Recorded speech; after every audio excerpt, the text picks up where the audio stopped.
hand the rest of us the money and just we'll go eat lunch. Good for her.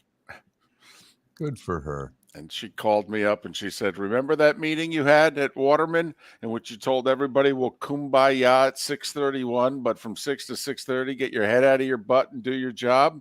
She goes, I just had that meeting.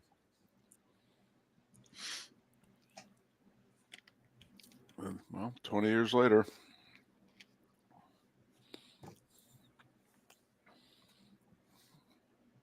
Oh, Paul's early today. Jake was telling me because he has they don't have many meetings, but his because he works for essentially it's his older cousin, and he said and Michael and I know I like Michael, but Michael thinks he's really smart, and Jake says I'll be texting with Zach, the other guy he works with, when Mike has repeated something for the 6th time.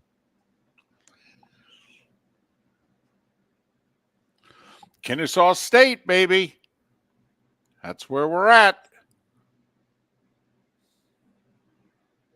Kennesaw minus 5.5, but that's not the play of the night. Detroit Mercy. 5.5 point favorites. 5.5 point favorites? They're 0-26, and they're a 5.5 point favorite tonight. Have any of us ever placed a bet on a winless team who was favored before in any sport? No. And I don't think we should tonight, but we're going to. Well, no, we could go the other way. We could go money line. We could go ooey pooey at 5.5. They have a robust 6 wins on the season. Yeah, come on. Little Detroit Mercy 2-point win. Ooey pooey covers. I can assure you that none of us, I'm pretty sure, even Trent, the wild gambler that he is, Trent, I'm going to go out on a limb and say you've never placed a bet on 2 teams who combined had 6 total wins on Valentine's Day before. I think that's a safe bet. You're correct. Hey, Heat money line last night. I won a chunk on that. There you go. I replenished my account on that. And did you play the thing you threw a little boost on UCF? And loses by 2. Yeah, I didn't watch that game, but I was keeping tabs on it. A 62-point second half for the night. It was very ugly early, and then, they came roaring back. They scored 62.5. Okay, here we go.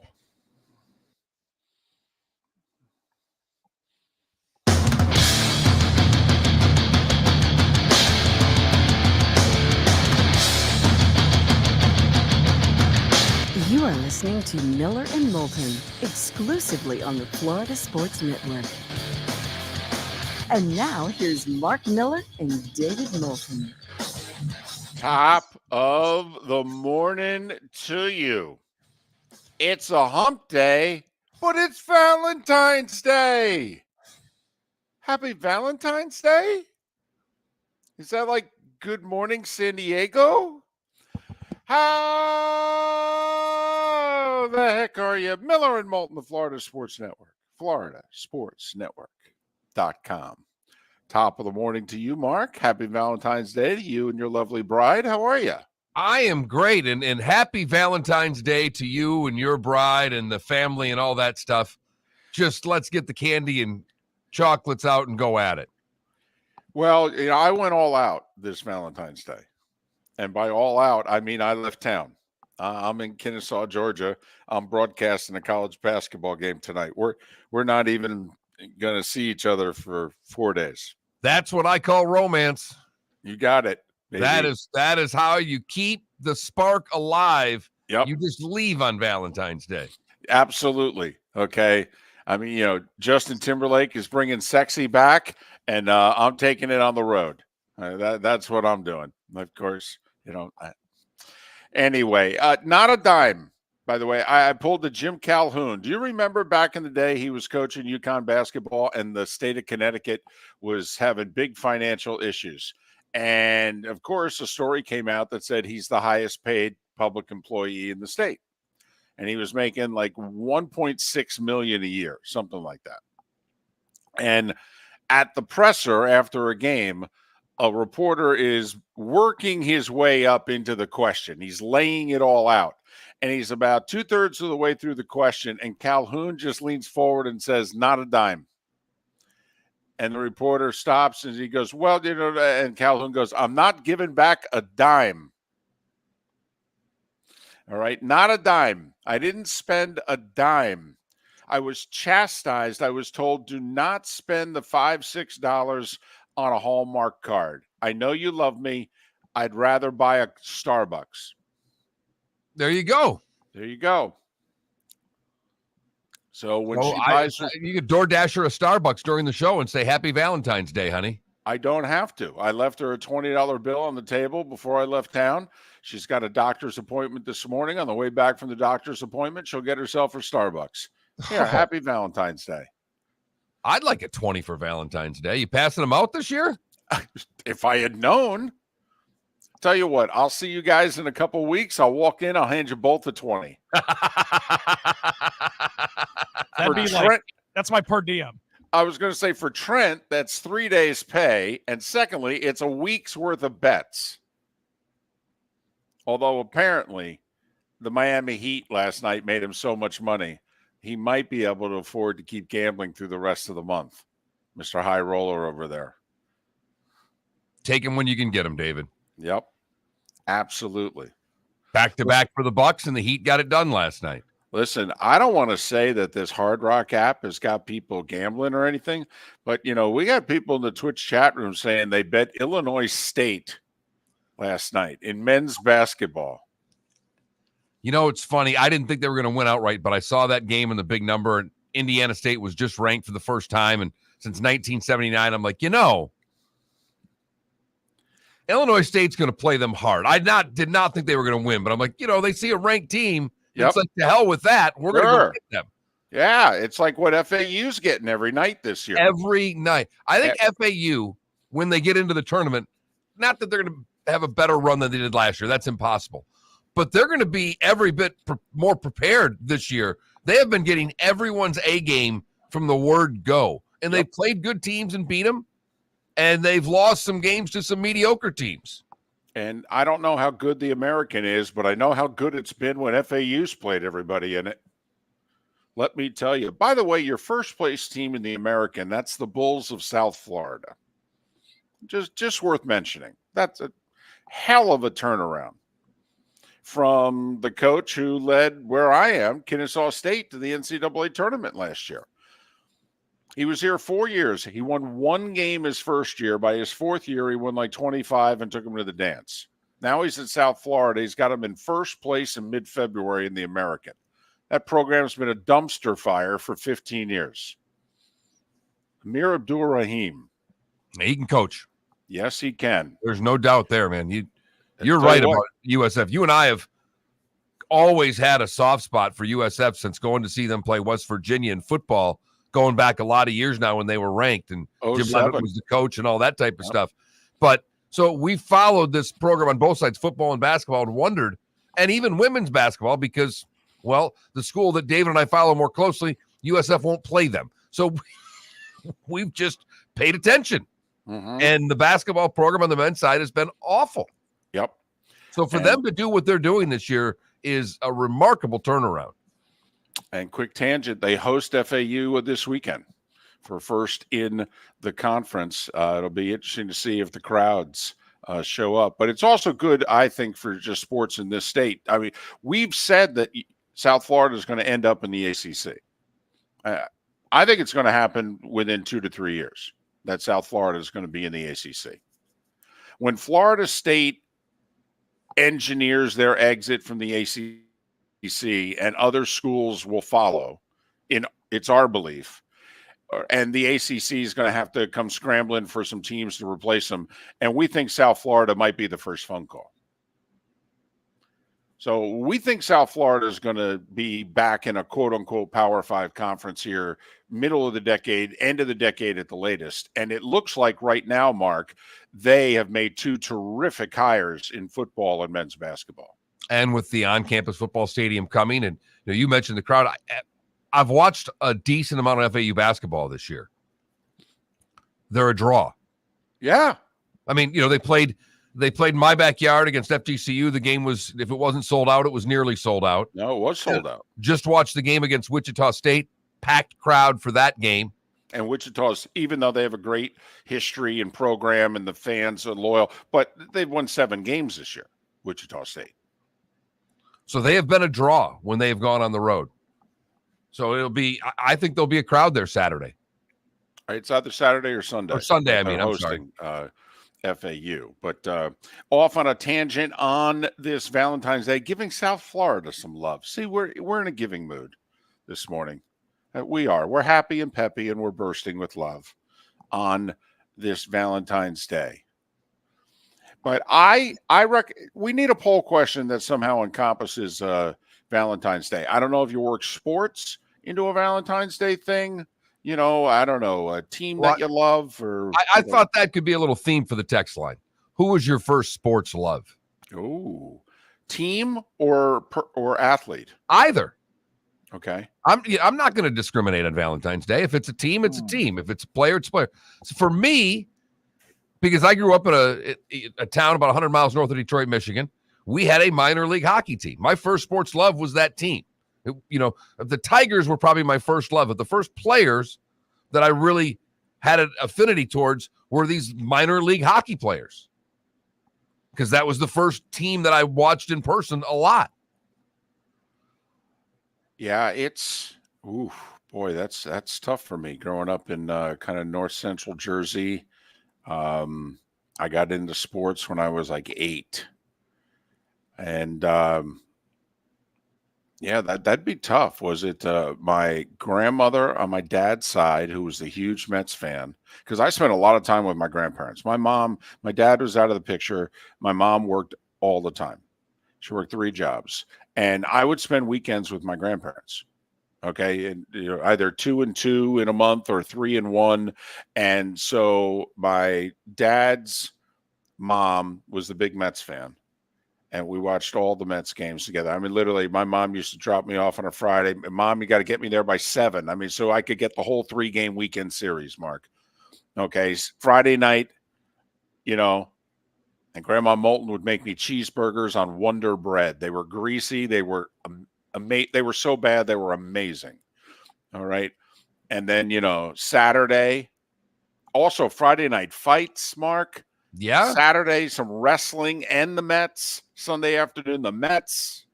That was a weekend. That was living right there. But then, football season, you go over to my mom's side. Okay. They had Notre Dame and the Giants. So, I was getting indoctrinated early, Mark. Well, I was indoctrinated by Sparty from both grandparents. My grandfather and my dad's father went to Michigan State. My mom's father was a football coach and worked with Biggie Munn and Duffy Doherty, way back in the 60s and late 50s. So Michigan State was my first love because it was told to me that it would be. But the Tigers, I remember more listening to the Tigers on the radio than watching them. And like you, I spent a lot of time at my grandparents, at my mom's parents, and my grandmother loved the Tigers, loved listening to them on the radio. And this just in, they had a pretty good play-by-play guy to listen to. It wasn't all bad. It was a pretty good listen. Yeah, he did okay for himself. Yeah. That was a thrill when we had him on the show. Oh, it's one of my biggest thrills in this business. Ernie Harwell, by the way, if you don't know. Yeah. Thought we might need to add that. Did okay. Yeah. So the way that'll be tough. I'll have to think about what the answer is. We could do a kind of a sports Valentine's Day. I was also thinking, hate to be selfish, but I could be the impetus for the poll question, because I spent zip zilch nada on my wife this Valentine's Day at her instructions, by the way, and not one of those where I felt like I was being set up either. Like, I actually felt threatened. Okay, if I spent money on her on Valentine's Day. Okay, it wasn't, no, you don't have to get me anything. It wasn't one of those. It was basically, if you spend money on me on Valentine's Day, I'll stab you in the neck. That's how it felt to me. My wife was the same way this year. She went and got me a card, which ticked me off a little bit, but she said, she did want to go to dinner. And my wife Lent, we're Catholic. Lent starts today, and my wife gives up alcohol. I don't know why. Oh, no. Doesn't affect me one bit. Oh, okay. So it's not then implied that you have to tag along. If it were, I didn't pay attention to that part of the notation, David. So she wanted to go out to dinner last night so she could have a couple of drinks. And I literally had one of the best dinners I've ever had in Southwest Florida last night. Wow. So it was absolutely perfect. Just like I sat at the bar, little interaction with the bartender. We had a wonderful dinner. She had a couple of drinks. So that was her Valentine's Day present. Wow. That's a robust Tuesday night right there. Sure was. Then you little piano playing at the bar. Ooh, damn. Wow. I'm feeling romantic listening to this night. So who was your first sports love? 21,000. That's the text line. We are Miller and Moulton. Thanks for listening.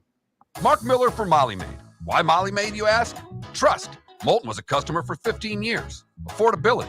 Didn't I just say Moulton was a customer for 15 years? Worry-free services. Our professional house cleaners are fully insured and a 24-hour warranty. Call Molly Maids today at 239-774-5839. That's 239-774-5839 or online at mollymaid.com/FTMYERS. That's mollymaid.com/FTMYERS. The law firm of Michael F. Hornung has successfully represented the citizens of Southwest Florida for over 30 years. As a former prosecutor, the information I know is information you need to know. If you've been arrested for a DUI, a criminal matter, or involved in an auto accident, call the law firm of Michael F. Hornung. I'm a local attorney with local knowledge to assist you through the process. For a free consultation, call 239-437-0095. That's 239-437-0095. Offices in Fort Worth. Visit Jason and Todd at the Diamond District. Do you remember your first kiss? How about your first date? I'll bet you can recall that first Valentine's Day you were together. Or maybe that'll be this year. Valentine's Day is a celebration of love and affection, and this is where the Diamond District shines. Diamonds make a perfect Valentine's gift. Whether you're getting engaged or choosing a beautiful gift to fine jewelry, you'll want to visit Jason and Todd at the Diamond District. For Valentine's Day this year, Jason and Todd are offering you 5 years interest-free financing. Choose a beautiful diamond bracelet for $1,500, and you pay $25 per month. Stunning diamond earrings for $5,000, and you pay only $83 per month. Valentine's Day starts with Jason and Todd at the Diamond District and ends in romance as she unwraps her beautiful new diamond bracelet, stunning diamond earrings, or magical gemstone jewelry, including emeralds, sapphires, rubies, tanzanite, and more. Jason and Todd look forward to shaking your hand and welcoming you to their Diamond District family. At the Diamond District. You were listening to Miller and Moulton on the Florida Sports Network.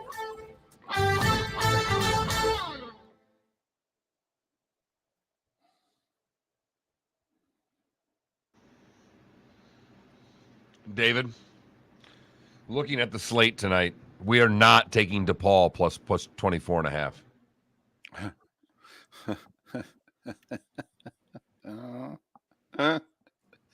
No?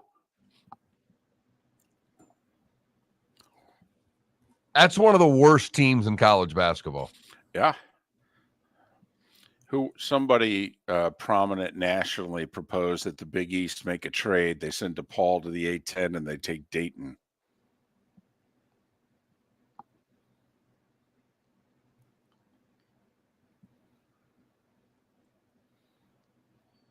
So let's see. In our Twitch chat room, we've got Sonny's a Detroit fan. His first love was K-Line. Then he starts mentioning a few others. Spitz is a Mets, his first love.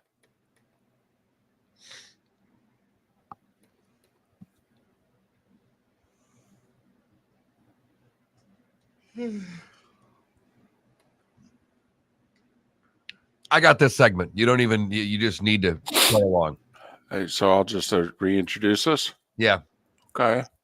You're going to have fun. You're going to really enjoy this segment. You might enjoy this segment a lot more than our audience and certainly more than me. Okay. What are we thinking for a poll question, though? Trent, come on now. This is your area of expertise. We can do your idea. We just have to nail down the four options. So number 1 would be a lot, and then in parenthesis jewelry. You get your significant other for Valentine's. What did you get, or how much did you spend? Yeah. What kind of Valentine's Day was it for you this year? Well, what kind of Valentine's Day was I don't know. this year? The hell is that? I don't know. What did you? Bad. Yeah. Oh, we got to. How much money did you spend on Valentine's Day? Perfect. A lot. Parenthesis jewelry. B. How much money did you? B, dinner. C, a card. Yeah. Be modest. You know, dinner / candy for Valentine's Day. This is zip. Zilch. Nada. Zilch. Zilch. Yeah. Zilch. Yes. Zip, zilch, nada. Card. Flowers. Adam, that does. You know what? I'm glad you went wrestling. That's and you go all the way back to Ted DiBiase. There you go. Bruno Sammartino for me. Bruno Sammartino defending his title over and over again at the Garden. All right, so I went zip, zilch, nada, card, flowers, candy, nice dinner, jewelry. There you go. Nice.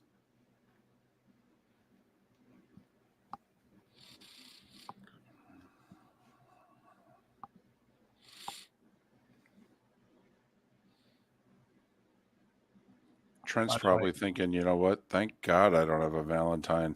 Oh, it's not the worst thing in the world. I was texting my brother last night, and he was like, "Be happy, you don't have to do anything." And I'm like, "All right, just keep saving up for that girl from Appleton." A couple more weeks. Yep, that's right. By the way, where in Wisconsin is she from? Still haven't figured that out. God, if it's Appleton, I swear I may hyperventilate. Trust me, I will too.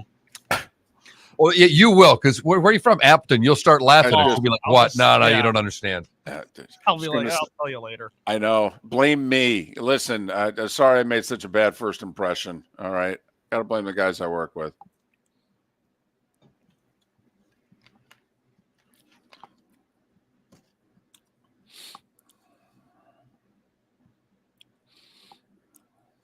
Coming back.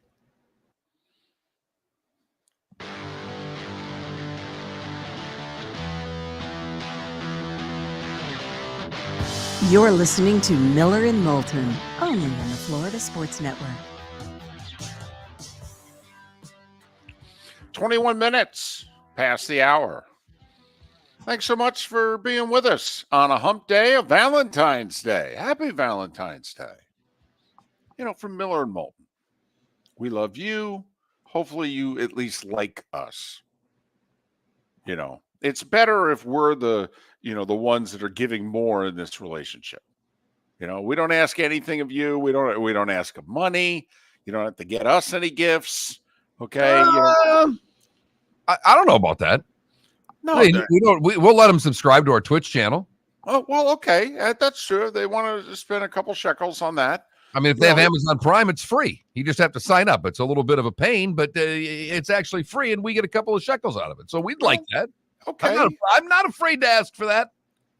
Well, I mean, I'm not asking of it, but if it's kind of like an unexpected gift. All of a sudden, we get that check for $2.38 in the mail at the end of the month. It's kind of like Vern's residuals that he gets monthly from Happy Gilmore. It's usually somewhere between like $4 and $7. He texted me a couple of months ago. He said, "Man, it must have been a big month this month. It was like $11.38." All right, the residuals he got for Happy Gilmore. I'm like, wow, one of the cable channels must have showed it 24/7. One day. Man. So, David, I have regularly used the good, the bad, and the ugly, which we do in our bonus hour for those of you along the network, right at the end of the show, where I find some stories of people and things. Right. And one of the stories is good, one of the stories is bad, and one of the stories is ugly. But one of the goods that I will go back to when I find it is when somebody finds a lost wallet. Because it's been about 10 or so years now. David lost his wallet 6 years ago next month. 6 years ago next month. Not that David remembers. No. David lost his wallet, and it was not returned. Since then, every wallet that has been lost in America has been returned. Until yesterday. Excuse me? Because David, I was playing golf. I put my money clip in the same spot in my golf bag, and I zipped that spot in the golf bag up. I must not have zipped it up yesterday. Because when I finished playing golf and I went to reach for my money clip, it was gone. All of my credit cards, my key to this building, and about $60 in cash. Uh-oh. I have put out the APB to the superintendent of the golf course, who's maybe listening right now. We'll see. But as of right now, David, I'm in lost wallet status. Oh, man. And somehow, while I think a lot of people listening right now may have some sympathy for me, and you may have a little, but I doubt you have much, because I've spent 6 years having fun at your expense of the lost wallet. You really have. You have. And karma has come back and taken a big chunk out of my tuchus. Yes, a huge chunk out of your tuchus. Okay, like a Moulton bite to a pizza chunk out of your tuchus. Yes. Oh, man, there's a part of me that knows the aggravate. Then you got to call the credit card companies. And, you know, I mean, you can get another key, although, and they hate us at the building. Right.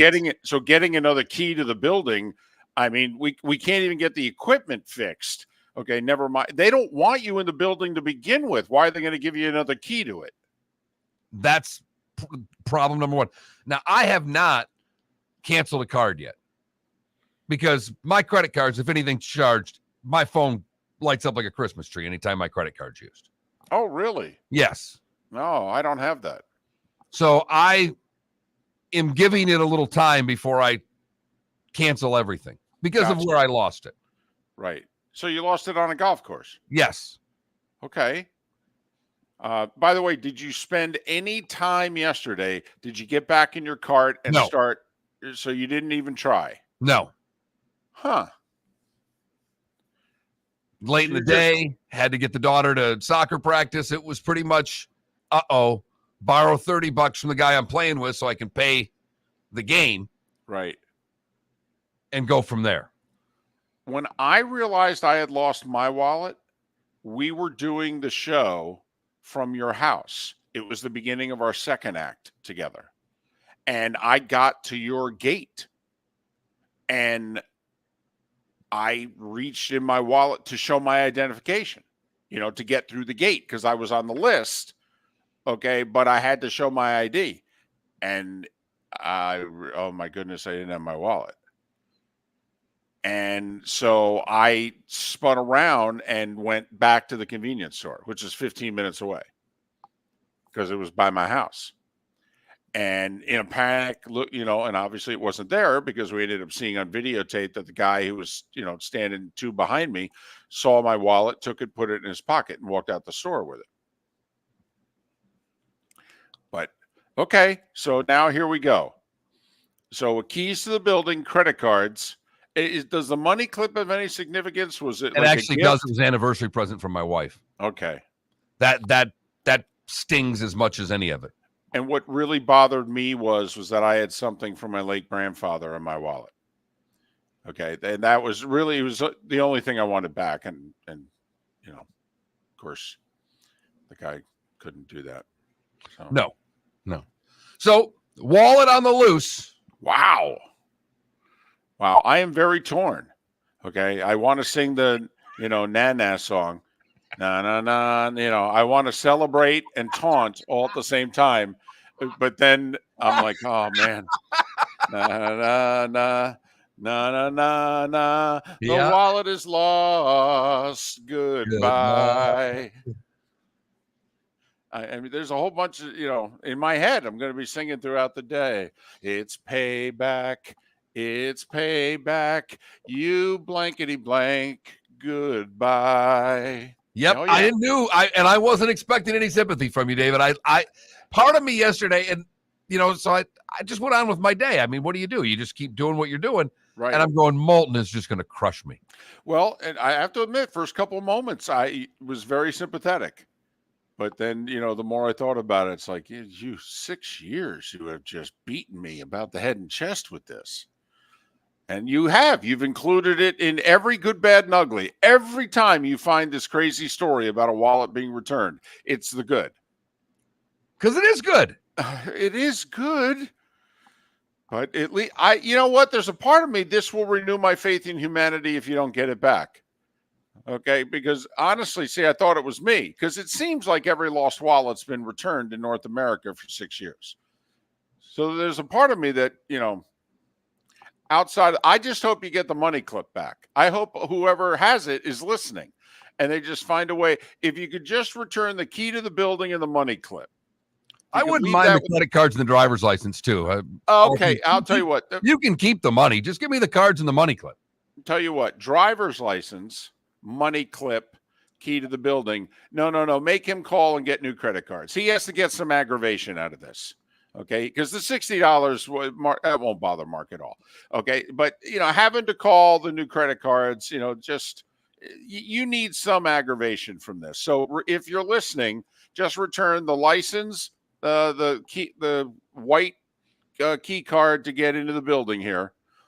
Especially since on Friday Trent's not going to be here. Mark really does need to get in the building. We don't get on the air if Mark can't get in the building Friday. So just like this morning, just pound on the door and hope someone answers. Exactly. So that's my Valentine's Day gift to me. I lost my wallet yesterday. My money clip. So when you went to your golf bag, was the zipper like open? It was like halfway open. It popped out. It happens. It's on me. What are you going to do? But now I am hoping for the faith of the golf course maintenance workers to come up with a miracle save, or one of the members today. Keep the $60. Okay, it's your reward. Na na na na na na na na. Payback is a.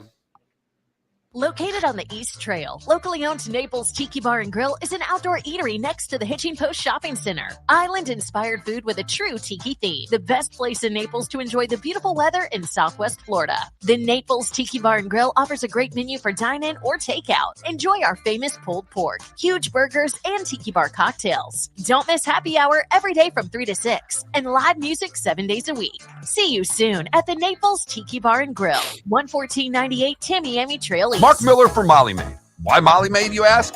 Trust. Moulton was a customer for 15 years. Affordability. Didn't I just say Moulton was a customer for 15 years? Worry-free services. Our professional house cleaners are fully insured and a 24-hour warranty. Call Molly Maids today at 239-774-5839. That's 239-774-5839 or online at mollymaid.com/FTMYERS. That's mollymaid.com/FTMYERS. Visit Jason and Todd at the Diamond District. Do you remember your first kiss? How about your first date? I'll bet you can recall that first Valentine's Day you were together. Or maybe that'll be this year. Valentine's Day is a celebration of love and affection, and this is where the Diamond District shines. Diamonds make a perfect Valentine's gift. Whether you're getting engaged or choosing a beautiful gift to fine jewelry, you'll want to visit Jason and Todd at the Diamond District. For Valentine's Day this year, Jason and Todd are offering you 5 years interest-free financing. Choose a beautiful diamond bracelet for $1,500, and you pay $25 per month. Stunning diamond earrings for $5,000, and you pay only $83 per month. Valentine's Day starts with Jason and Todd at the Diamond District and ends in romance as she unwraps her beautiful new diamond bracelet, stunning diamond earrings, or magical gemstone jewelry, including emeralds, sapphires, rubies, tanzanite, and more. Jason and Todd look forward to shaking your hand and welcoming you to their Diamond District family. At the Diamond District. You are listening to Miller and Moulton on the Florida Sports Network.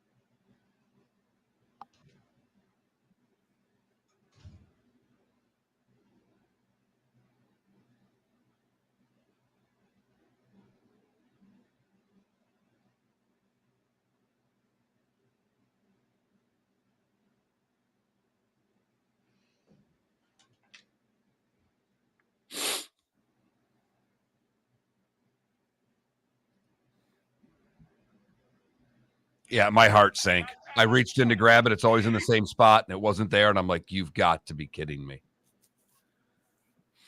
Oh, that sucks. I have a feeling, though, I mean, you lost it at a good place to lose it. Yeah.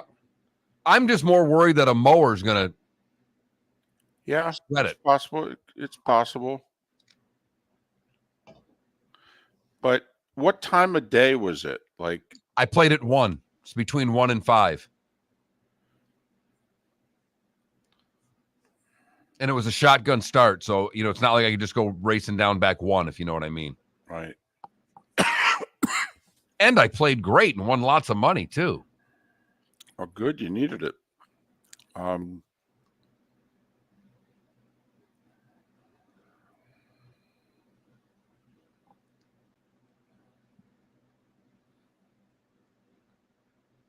Nixon, to answer your question, January of 74.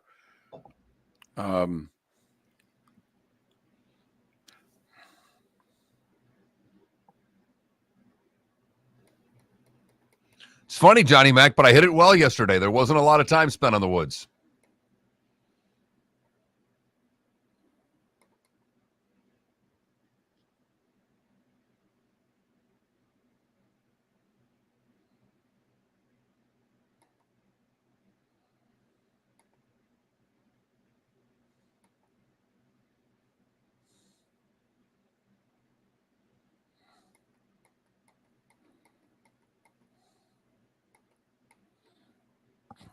Oh, you're right, though. Mark with a money clip. My wallet's 3 inches. Oh no, my wallet's bigger than that.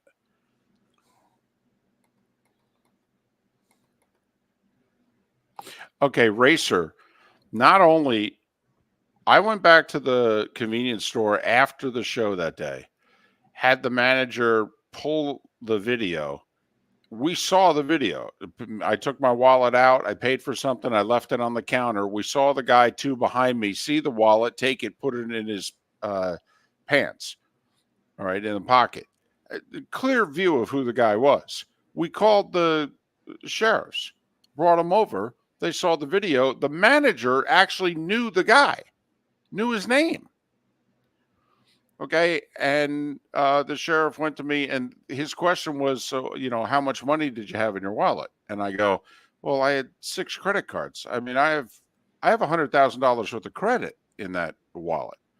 Okay. I got a money clip, which, something from my grandfather, which, and he said, how much money? I said, I don't know, $17, something like that. He goes, well, then legally that's what the wallet's worth.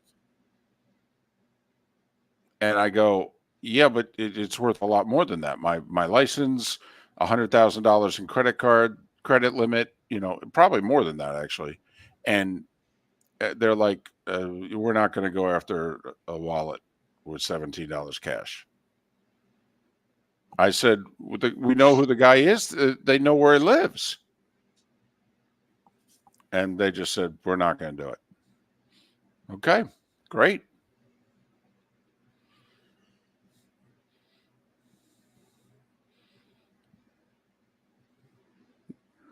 So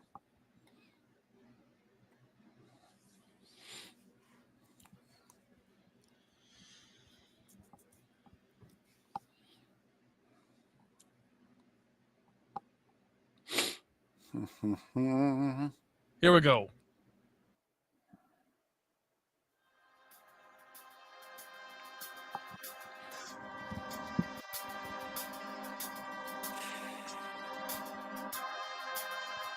You're listening to Miller and Moulton, only on the Florida Sports Network.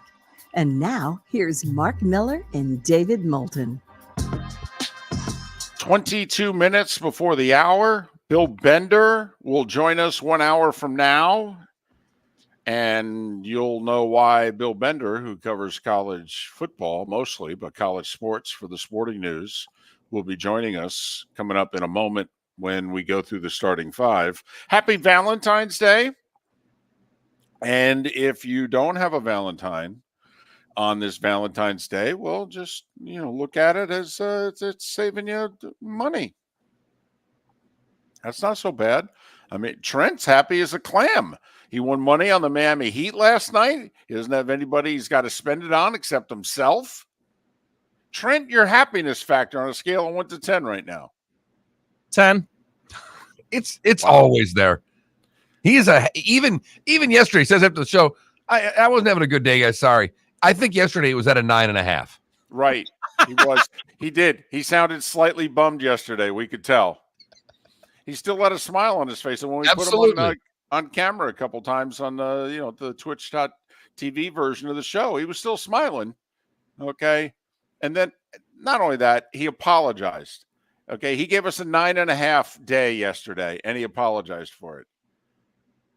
Can we work long-term with somebody that's this nice and this happy? Yeah, we need it.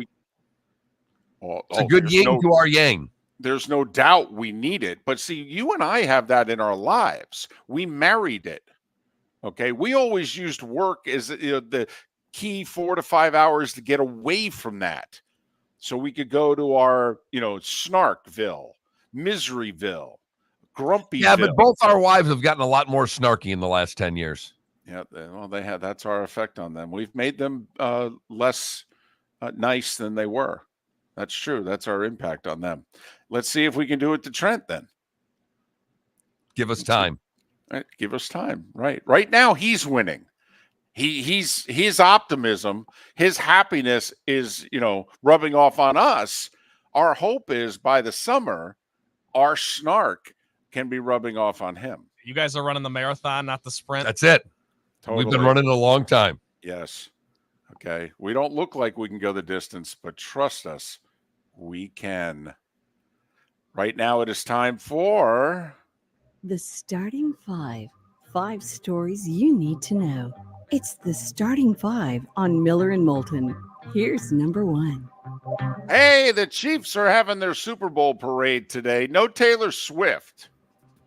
They basically acknowledged yesterday, they went to her and said, we barely have enough police officers to handle a normal Super Bowl parade. If you're going to be with Travis on one of the floats, yeah, we don't have a chance of being able to secure the parade route. So where's your next stop on the tour? Australia? Can you leave a day early? Would that be okay? Could you do us a favor? So that's the word anyway. That's what they're sending out. She's not, who knows? Maybe she'll end up, but the word is, no, please stay away,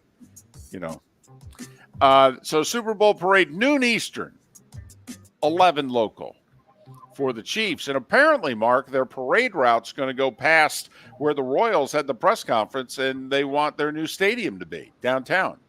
$2 billion, 34,000 seats. It's going to be 3,000 less than what they have now. Going to be very intimate, going to be in the heart of the downtown business district. That's what they're proposing. Okay. We'll see.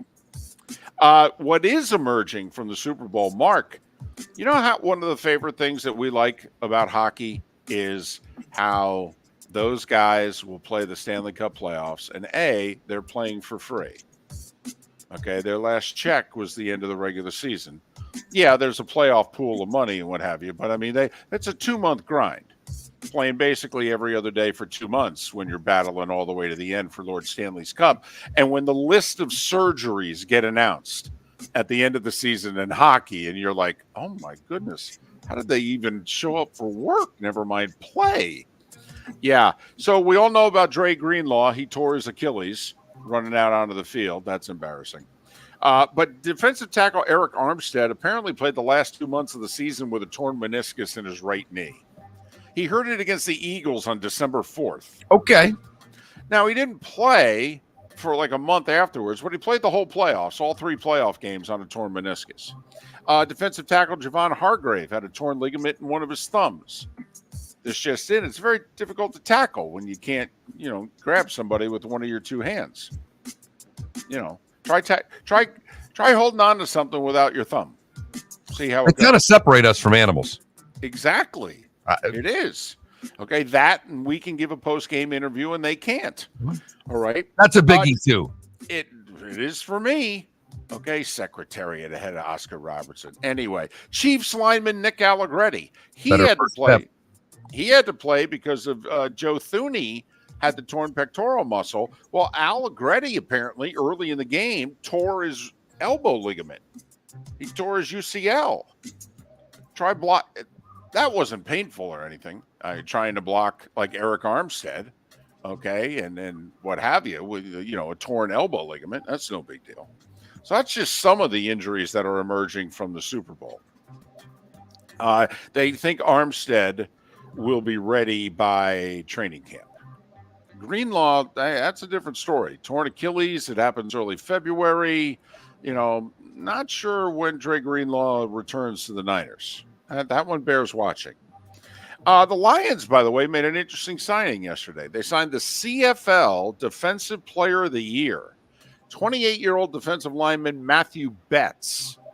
And see, those of us in Florida remember the Dolphins 20 years ago signing Cam Wake. Wake. I was going to say Cam Ward. No, he was a hockey goalie. His name's on the cup. Okay, Cam Wake, okay, from CFL, and he had a terrific career. All right, 28 years old. He was in Bears training camp in 2019. He was one of the final cuts. He goes to the CFL. He's had 4 terrific seasons. Mark last year, he had 18 sacks in 18 games. So, it's an interesting signing by the Lions. Also, he is Canadian. All right, he's from Montreal. So if he can actually play in the NFL, that'll be a BFD north of the border. Speaking of a BFD, we go to college football. Did you hear the money news yesterday in college football? Just a touch. So ESPN has the rights to the college football playoff for 2 more seasons, 24 and 25. And we didn't know which way college football was going to go. They were talking about going with the NFL model, which is getting a bunch of networks involved. Beginning in 2026, we got this 12-team playoff, which begins next year. So it's 11 playoff games. And maybe, bringing Fox in, bringing in a streaming service. They look at all the money the NFL's making. They're like, it seems like diversifying this will make more money. Well, ESPN has an exclusive negotiating window right now. And the powers that be in the college football playoff committee said to ESPN, see, here's the deal. If you give us $1.3 billion a year for 6 years, we'll let you televise those 11 playoff games. And ESPN said, let me do the math again. So if we pay like $117 million a game for that 6-year window, we get to televise those games. And the college football playoff committee said, yeah, that sounds about right. And ESPN said, where do I sign? So there you go. So through the 2031 season, that's the next 8 years of college football, all 11 playoff games will be on ESPN and the family of networks. What is interesting, though, is there is a clause in the deal. ESPN can sell off some of the games if they want. Couple other interesting notes about the deal. Because ESPN signed the exclusive deal Alabama will be in the playoff each of the next 6 years. And the SEC is guaranteed 4 of the 12 teams in the playoff. Well, no? Oh, I have to admit. I'm sorry, I just made that up. It seems like No, Mark. It's definitely in the fine print. And if not, it is implied. Okay, here's in all seriousness. Because the next story is next Tuesday, the College Football Playoff Board is going to change the playoff structure. And right now, it's the top 6 conferences get an automatic spot. Well, with the Pac-12 going away, they're going to change it to 5. And so we're going to have 7 at-large bids. Well, how many at-large bids do you think are going to go to the conferences not named the SEC and the Big Ten? Seriously, like, do you think the ACC or the Big 12 will get a second team? Occasionally. But like last year, now Texas, would a second, Oklahoma would have been on the border, but probably would have been out. Florida State would have been in. Would another ACC team have gotten in? No. Clemson had 4 losses. North Carolina fell off at the end of the year. Would Louisville have gotten in last year? Remember, losing to Kentucky, final game of the regular season, probably would have knocked Louisville out of the playoff last year. So then you've got 7 at-large bids. Well, 3 go to the SEC, 3 go to the Big Ten. Let's just say it's one of those years where no one else gets it. So that extra at-large bid, well, ESPN's in bed with the SEC. They have nothing to do with the Big Ten. ESPN's televising the playoff. Mark, there's no doubt in my mind. Like last year, it would have come down to, I think, Ole Miss or Penn State. Ole Miss is in. You have to believe going forward with the politics that's involved right now, even though Penn State would bring more eyeballs. You have to believe now with this business arrangement, if it's a tie between the Big Ten and the SEC as to who the final at-large spot is, you got to think the SEC school is going to get it. Absolutely.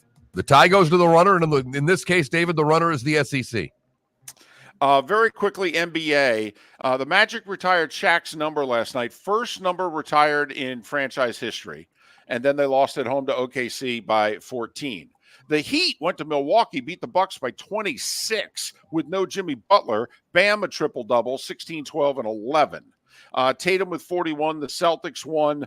KD with 28. Phoenix beat Sacramento. Anthony Edwards had 41. Minnesota won on back-to-back nights. They beat Portland on the road by 12.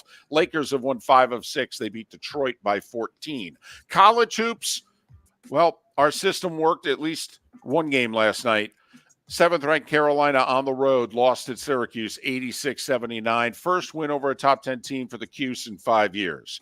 But Pitt went to Virginia, knocked off the nationally ranked Cavs, and Illinois State knocked off the Sycamores of Indiana State 80-67 right after they got ranked for the first time in 45 years. Marquette held off Butler on the road, and Iowa State held off Cincinnati on the road. So our theory went 1 for 3 last night. Wisconsin and Kentucky both snapped losing streaks. UCF lost by 2 at BYU. Gators held off LSU. They were up big and won by 2. Florida State lost on the road to Va Tech. The UCF women lost. The South Florida women won. NHL, nice 2 points for the Lightning. They went to big. Boston. Beat the Bruins at a shootout 3-2. They needed it because Toronto kept pace. They're on the Lightning's heels for playoff positioning. Toronto beat St. Louis 4-1. Morgan Riley got 5 games. Mark, you called that one. You said 5. I had more. Riley got 5 games for that cross-check into the boards against Ottawa the other night. Ovechkin scored in his 6th straight game, but the Caps lost to the Avs 6-3. We had some goal scoring last night in the NHL. Edmonton scored 8, beating the Wings. McDavid had 6 assists. Right. Buffalo scored 7 in a 7-0 shutout of the LA Kings, and Ottawa scored 6 in beating Columbus. Phil Kessel has a workout with Vancouver. That's very interesting. Does he do a workout, or does he just slam 2 hot dogs and shoot pucks into an open net? Well, that is a workout for Phil Kessel. All right, that is. Hey, he can, just play on the power play like Ovechkin, come off of the half boards and just fire away. Baseball news, Jenny Kavnar, the first female main play-by-play announcer for a baseball team. She's doing play-by-play of the A's. She's actually called Major League Baseball for 17 years. And NASCAR, get ready. Twin dual 125s are tomorrow. It's Daytona week, baby. And it's 7 minutes before the hour. That was the starting five every weekday morning at this time on Miller and Moulton. We could not find the prop bet on whether or not Ovechkin would score because we wanted to play it. He had scored in 5 straight games, and we're like, the Avs have lost 4 in a row. Ovechkin's on a heater. Let's go. Couldn't find it. We were all desperately wanting to bet Ovechkin scoring last night. Bummer. Miller and Moulton.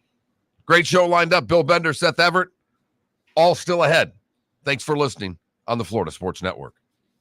Visit Jason and Todd at the Diamond District. Do you remember your first kiss? How about your first date? I'll bet you can recall that first Valentine's Day you were together. Or maybe that'll be this year. Valentine's Day is a celebration of love and affection. And this is where the Diamond District shines. Diamonds make a perfect Valentine's gift. Whether you're getting engaged or choosing a beautiful gift to fine jewelry, you'll want to visit Jason and Todd at the Diamond District. For Valentine's Day this year, Jason and Todd are offering you 5 years interest-free financing. Choose a beautiful diamond bracelet for $1,500 and you pay $25 per month. Stunning diamond earrings for $5,000 and you pay only $83 per month. Valentine's Day starts with Jason and Todd at the Diamond District and ends in romance as she unwraps her beautiful new diamond bracelet, stunning diamond earrings, or magical gemstone jewelry, including emeralds, sapphires, rubies, tanzanite, and more. Jason and Todd look forward to shaking your hand and welcoming you to their Diamond District family. At the Diamond District. Hello, friends and family of Southwest Florida. Are you looking to tap into the electric vehicle market? Well, look no further because we here at Southwest Florida Golf Carts have just what you need. E-bikes, golf carts, LSVs, scooters, and more. Come down and talk with one of our experienced sales reps, have a soda and a smile, and you could be cruising the streets in your new EV today. Stop by the store or visit our website at flgolfcarts.com and enter for a chance to win $100 off your next purchase by answering John's monthly sports question. The law firm of Michael F. Hornung specializes in criminal defense, DUI, personal injury, nursing home claims, and auto accidents. I'm a former prosecutor with over 34 years of experience. The information I know is information you need to know. If you've been arrested for a DUI, time is of the essence to maintain your driving privileges. Call the law firm of Michael F. Hornung for a free consultation. At the law firm of Michael F. Hornung, we are committed to excellence in your representation. Being a local attorney with local knowledge is clutch to the success of your case. For over 30 years, we have successfully represented the citizens of Southwest Florida. For a free consultation, call 239-437-0095. That's 239-437-0095. Our offices are conveniently located in Fort Myers. Visit online at mfh-law.com. Mark Miller for Molly Maid. Why Molly Maid, you ask? Trust. Moulton was a customer for 15 years. Affordability. Didn't I just say Moulton was a customer for 15 years? Worry-free services. Our professional house cleaners are fully insured and a 24-hour warranty. Call Molly Maids today at 239-774-5839. That's 239-774-5839 or online at mollymaid.com/FTMYERS. That's mollymaid.com/FTMYERS. We're listening to Miller and Moulton on the Florida Sports Network.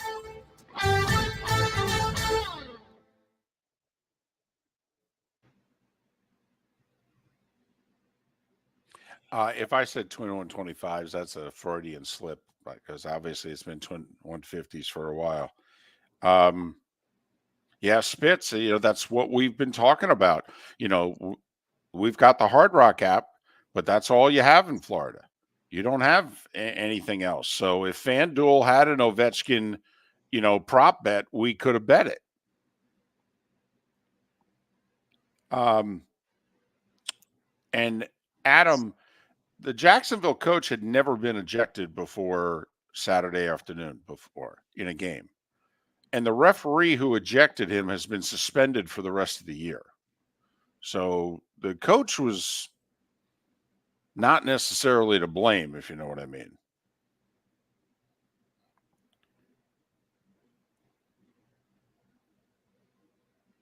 I cannot find the Lightning's winner anywhere. Well, in a shootout, so that's probably why it's because when the Lightning scored in the shootout, you didn't know it was the winner at the time. Yeah, because they scored first. That's right. And that, okay. That makes much more sense. I'm like, why can't I find this anywhere? I wanted to use it.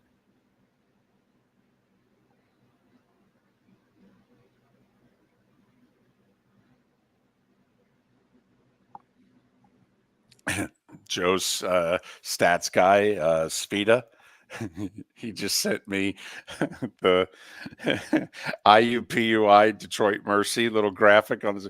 Okay. And I'm like, oh, we've already talked about it. Oh, we're all over this. We previewed it earlier in the week.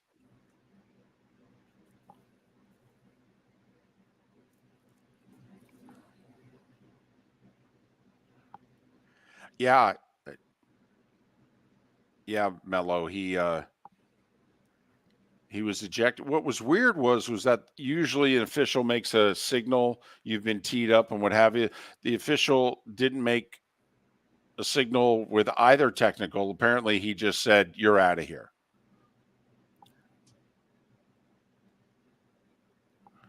Yeah, a year. No, Mello. We all go back to work.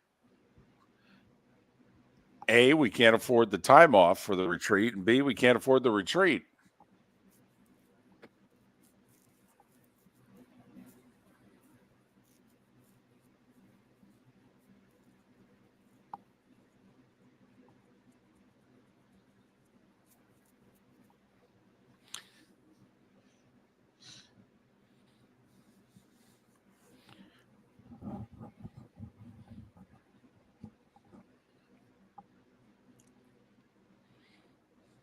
Also, Mello, there are very few analyst spotters.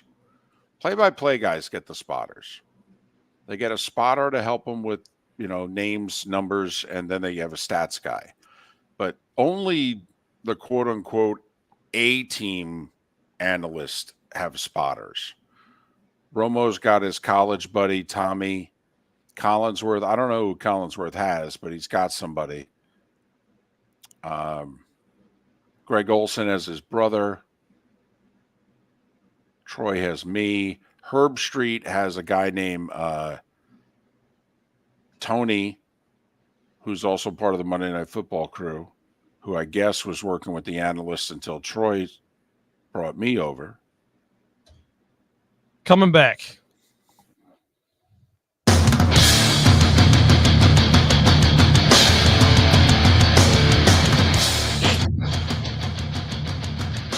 You are listening to Miller and Moulton, exclusively on the Florida Sports Network. And now, here's Mark Miller and David Moulton. Top of the morning to you. How the heck are you? Hour 2 of Miller and Moulton along the network. Bill Bender of the Sporting News will join us in a little more than 30 minutes' time. Seth Everett next hour. We'll also head to Orlando. Big night in Orlando last night. They retired their first ever number in Orlando Magic history. It was the big fella. It was the Diesel. It was Shaq. Apparently, Mark, they had put players in their Hall of Fame, if you will. Right. Ring of Honor, whatever it is that, teams call their thing. But they had not put a jersey up in the rafters before. Franchise been around 30 years.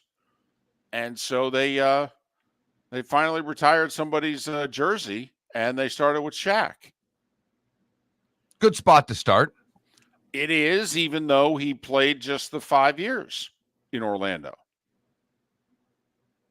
Did you see the Orlando Magic 30 for 30? I did not. It's excellent. First off, it's a great trip back in which a lot of us in our middle-aged or older, we don't give the Magic the credit. I mean, how good and entertaining they were. That, we thought actually what the Miami Heat have become, it was happening in Orlando first. They go to the finals in 95. They go to the conference finals, in 96, and then Shaq leaves. I mean, the Heat didn't get to their first conference final until 97 with Alonzo Mourning. They don't get to their first NBA final until, they win it in 06. But Orlando was the place. Remember, Tim Duncan was going to go there in free agency. Grant Hill was going to go there, went there in free agency. That's the place where everybody was going to go. They were going to Orlando before they were going to Miami. And we forgot just how trendy and fun in the NBA that they were. And then, Shaq leaves. A few years later, Penny gets hurt. And, they had that moment in time with Dwight Howard. But, otherwise, it's been a struggle. But anyway, I highly recommend it. All right.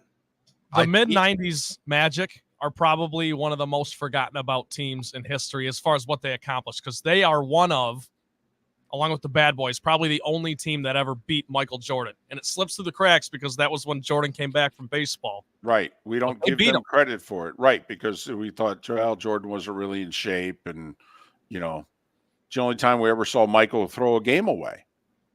Michael helped give away game 2. The Bulls won game 1, and they were, it was a lot like, Mark, you're a Magic fan and not Orlando Magic Johnson fan.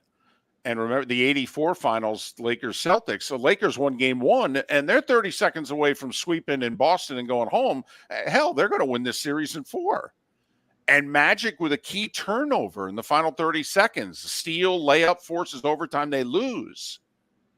And then we had a long series and the Celtics won in 7. Well, Michael helped throw away game 2.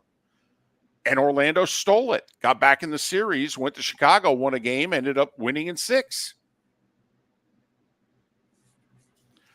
And that's the only time we really ever saw Jordan fail down the stretch in a big spot.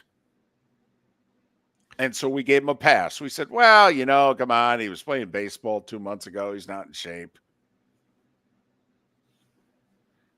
Then they came back the next year. They won 70-something games, destroyed everybody. But anyway, so they retired Shaq's number. We'll talk to the radio voice of the Magic about that. We asked the question of you today on Valentine's Day. What was your first sports love? What made you fall in love with sports? This person says, I fell in love with football when my parents let me play Pop Warner in the 6th grade. I've been obsessed ever since. Okay. By the way, Trent, it wasn't that long ago. You're 24. But the very first, don't rattle off 4 things, the very first sports love that you had, player or team, go. It was the Detroit Tigers, because they went to the World Series in 06 when I was 6 years old. So I remember Justin Verlander, his rookie year, Kenny Rogers, obviously Placido Polanco, Maglio Ordonez, the deeper cuts. But JV, fell in love right away with JV. Loved him. Thought this was a great tribute. This guy says, my mom had me when she was in high school. She was still able to go and graduate from Virginia Tech. So I grew up on the Hokies campus in the early 90s. Frank Beamer, Hokies football was my first love. There you go. Boy, how big a deal that had to be in 99 when they were right. playing for the national title against Florida State. Little Metallica rocking in Virginia Tech there. That place used to rock. I think for some of us, that's one of those teams we'd like to see get back to where they were. That was you knew you were going and playing Beamer ball. You knew you were in for it. No, you did not want to go to Blacks. Even the great Canes teams in the early 2000s, I would say the best college football team I ever saw in person, the 01 Canes, they survived a 2-point game at Vatech late in the regular season, without Michael Vick also. I mean, it was just a tough place to play. So that's what we're asking. Your first sports love on this Valentine's Day. I've got a stat here for you that I saw this morning, David. Okay. That just a little football stat for you. Since 2001, There have been 125 drives in the NFL postseason where it was at least the fourth quarter and there was under a minute left to play. The team on offense trailed by 7 points or fewer at the start. It says these are your standard clutch moments, the do-or-die drives that win or lose critical games. Out of those 125 drives, only 40% of them saw the team on offense pull off the points that were needed. Okay. Brady, as you imagine, was pretty good at it. He was 5 of 11, 46%. Drew Brees, 3 for 6, 50%. You want to take a guess at what Mahomes is in those situations? Well, he's had a lot of them. I mean, it's another similarity between the Chiefs and the Patriots, Mark. Remember, the Patriots formed that dynasty. All the Super Bowls were close. So many playoff games were close. The Chiefs have had a ton of close wins. I don't know, 5 of 8? 7 of 7. Huh. He's 7 of 7.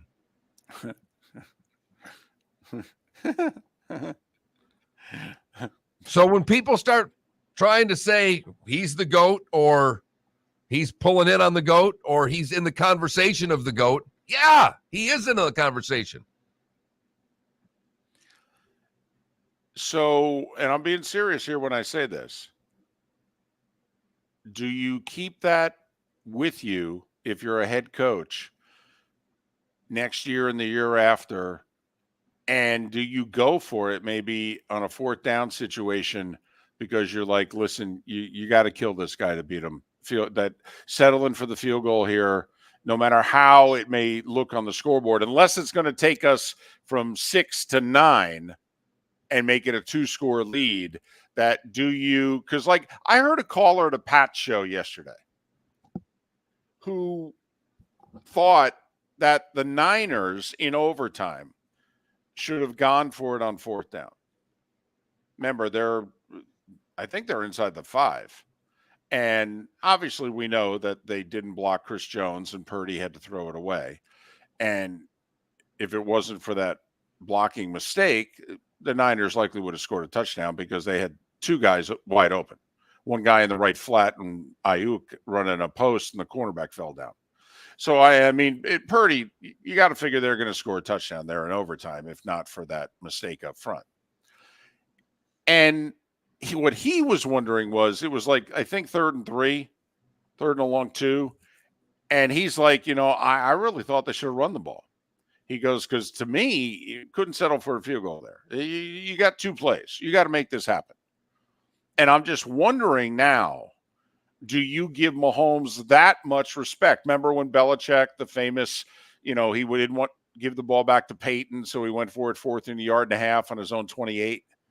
Okay, and it was a regular season game, but he's just like, listen, it didn't matter if I gave the ball to Peyton on the 28 or we kicked it 60 yards. He was going to beat us. He was going to beat us. And, the Patriots defense didn't want to hear that, but Belichick's like, yeah, I don't know what to tell you. He was going to beat us.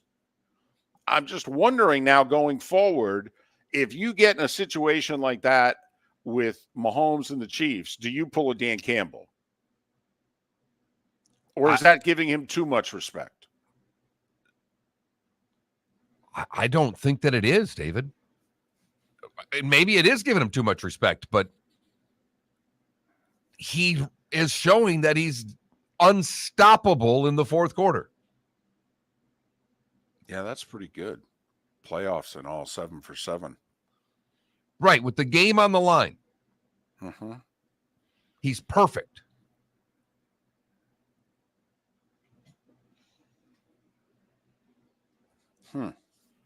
Wow. And yet the irony is the one time lately when they didn't get to the Super Bowl, they had that big lead at the half against the Bengals and blew it in the AFC title game. So it's funny. So I just thought that was an amazing little stat. It is. That I had found there. We've got a poll question up already. How much money did you spend on your significant other? Zip, zilch, nada. The $1 sign with card, flowers, and candy. The $2 signs with a nice dinner. And the $3 signs with jewelry. And so far, you're a bunch of cheap bastards. Not one of you bought jewelry from your significant other for Valentine's Day. Wow. Only 19% of you took her to a nice dinner. A third Wow. of you going card, flowers, and candy, but 48% of you. Zip, zilch, nada. I'm one of the 48%. I do want to clarify, though, I was threatened by my wife if I spent any money on her. And I said, can I at least get you a card? And she said, no, I'd rather have the $5-6 for a Starbucks. So I gave her a $20 bill on the table before I left town for 4 days. Here, go nuts. Go crazy. Think inappropriate thoughts of me while you're sipping your caramel macchiato venti there or whatever. What was that she orders? It's a hot caramel macchiato. I think it's a venti. Okay. I don't know. I don't do coffee. I just know occasionally she'll text me and say, "Hey, while you're out, get me one of these." And I'm one of those very old sounding guys. Yeah, can I get one of those ventis? The law firm of Michael F. Hornung specializes in criminal defense, DUI, personal injury, nursing home claims, and auto accidents. I'm a former prosecutor with over 34 years of experience. The information I know is information you need to know. If you've been arrested for a DUI, time is of the essence to maintain your driving privileges. Call the law firm of Michael F. Hornung for a free consultation. At the law firm of Michael F. Hornung, we are committed to excellence in your representation. Being a local attorney with local knowledge is clutch to the success of your case. For over 30 years, we have successfully represented the citizens of Southwest Florida. For a free consultation, call 239-437-0095. That's 239-437-0095. Our offices are conveniently located in Fort Myers. Visit online at mfh-law.com. Mark Miller for Molly Maid. Why Molly Maid, you ask? Trust. Moulton was a customer for 15 years. Affordability. Didn't I just say Moulton was a customer for 15 years? Worry-free services. Our professional house cleaners are fully insured and a 24-hour warranty. Call Molly Maids today at 239-774-5839. That's 239-774-5839 or online at mollymaid.com/FTMYERS. That's mollymaid.com/FTMYERS. Hello, friends and family of Southwest Florida. Are you looking to tap into the electric vehicle market? Well, look no further, because we here at Southwest Florida Golf Carts have just what you need. E-bikes, golf carts, LSVs, scooters, and more. Come down and talk with one of our experienced sales reps, have a soda and a smile, and you could be cruising the streets in your new EV today. Stop by the store or visit our website at flgolfcarts.com and enter for a chance to win $100 off your next purchase by answering John's monthly sports question. You were listening to Miller and Moulton on the Florida Sports Network.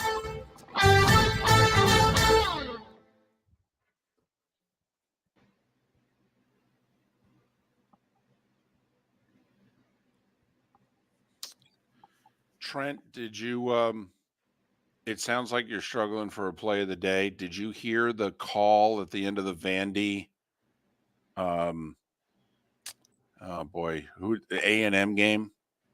I didn't get the call, but I did find a play of the day. It'll be I'll sell it, but it'll be fun. I think it was Dave Sims's kid did the Vandy A&M game. I saw it on Twitter. So, well, I'll check it out. It's not bad. I didn't think it was as good as Tim Brando said it was, but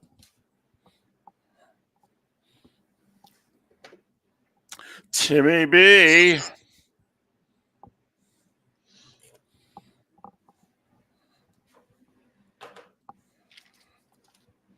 It's 33 degrees here, by the way. Yeah, just north of Atlanta. It's 51 here. Okay. So my mom got 6 inches, but it started melting after lunch.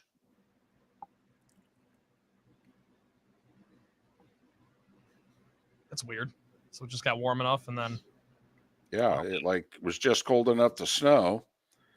And then it went a few degrees above freezing, and so it all melted.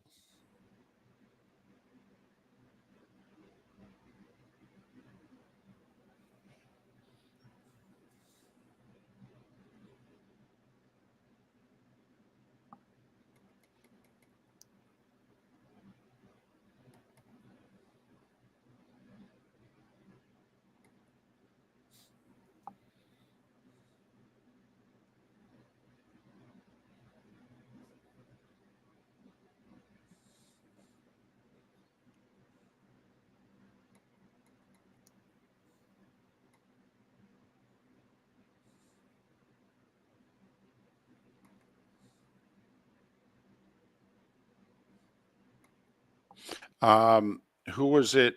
Jim and Alva, the Chiefs. Chris Jones, after the game, said that the Niners had scored a touchdown, that the Chiefs were going to go for 2. That they knew that before the possession, before overtime started.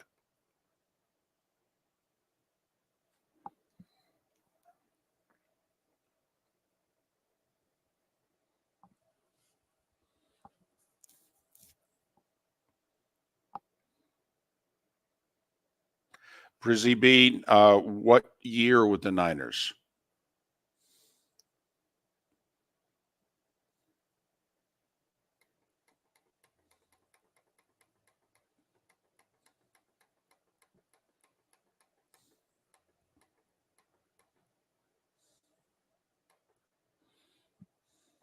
Well, but Johnny Yo, then you spent a ton of money then. I mean, I'm assuming you bought the cruise as like a Valentine's Day present.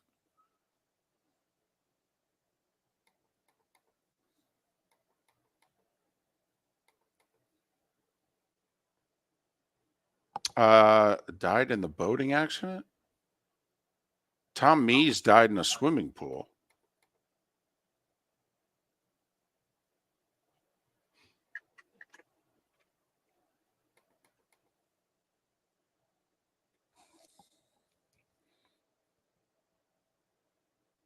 Yeah, Johnny Mac. I had the NFL betting too.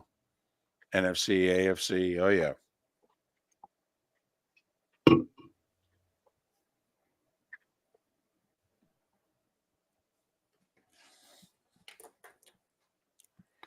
Tom Mees, one of the originals. It was Berman, Bob Lee, and Tom Mees. Oberman had to do the story on air, and Oberman was fighting back tears. It seemed genuine, too.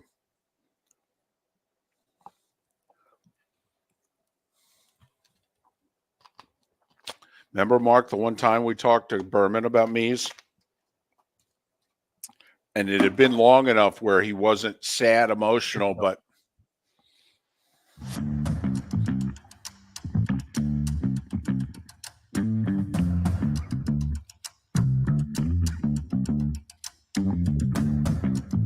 You're listening to Miller and Moulton, only on the Florida Sports Network.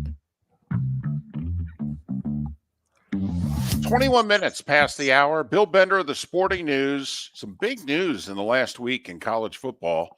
And since he covers the sport for a living, we figured we have him on the show. Bill Bender in a little more than 15 minutes time. Trent Bally and the play of the day. The Molly Maid play of the day. See the different voices I'm using there? Yeah. Don't know which one I'm going to stick with. It's just all over the place. Trent Bally in the play of the day. That was very much welcome back 3-2 in the 7th. That was your Brockmeyer. Right. And then I went really low with the Molly Maid play of the day. Little James Earl Jones announcer. A little more Van Earl right, but that's you like to go to the Van Earl right. CNN headlines, sports. Yep. So anyway, Trent in the play of the day coming up. So we have a poll question. How much money did you spend on Valentine's Day? And apparently our audience is either a bunch of cheap blanks or they're broke, one or the other. Or they're like Trent and they just don't have a Valentine. They're saving up, though. They're putting away like $7 a year until they find that girl from Appleton, Wisconsin, and then they're going to go nuts. But Mark asked on our text line, 21,000, which you can also then chime in and answer in our Twitch chat room, which many people are doing. Mark asked, hey, how about a sports Valentine's question? What was your first sports love? Team, athlete, what have you?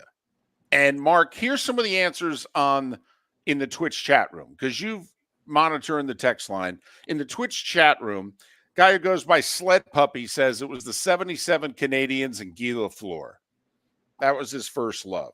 Finn's Brett fell in love with Notre Dame and the 77 national championship team. Joe Montana at quarterback, Ross Browner, Bob Golick.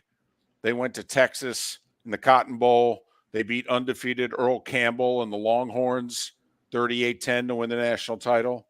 Brizzy B fell in love with the Niners. Made it sound as if it was during the Montana years. Johnny Mack's first sports love that he remembered, Roger Staubach. He then also threw in, okay, he had the NFL, NFC, AFC sheets. I don't know if I had did. the sheets or the comforter. I know I had one or the other. I'm going to have to check with my mother today. Had the sheets, had the pillowcases. Yeah. Yeah, NFC was blue. Because I had the pillowcases. Yes. NFC was blue. AFC was a reddish orange. Oh, yeah. Absolutely. Oh, I had them. I will say the first team that I remember is the 73 Mets. I was just shy of 8. I do remember watching that World Series against the A's. The first game I ever went to, though, was a couple months later. I was turning 8. My grandfather took me to the second to last Giants game ever played at the original Yankee Stadium before they redid it in 74 and 75, and they took out the columns and they made it smaller. And that's the Yankee Stadium that most people remember, Reggie and the Yankees and the home. It didn't look like that. The Yankees played 2 years at Shea Stadium.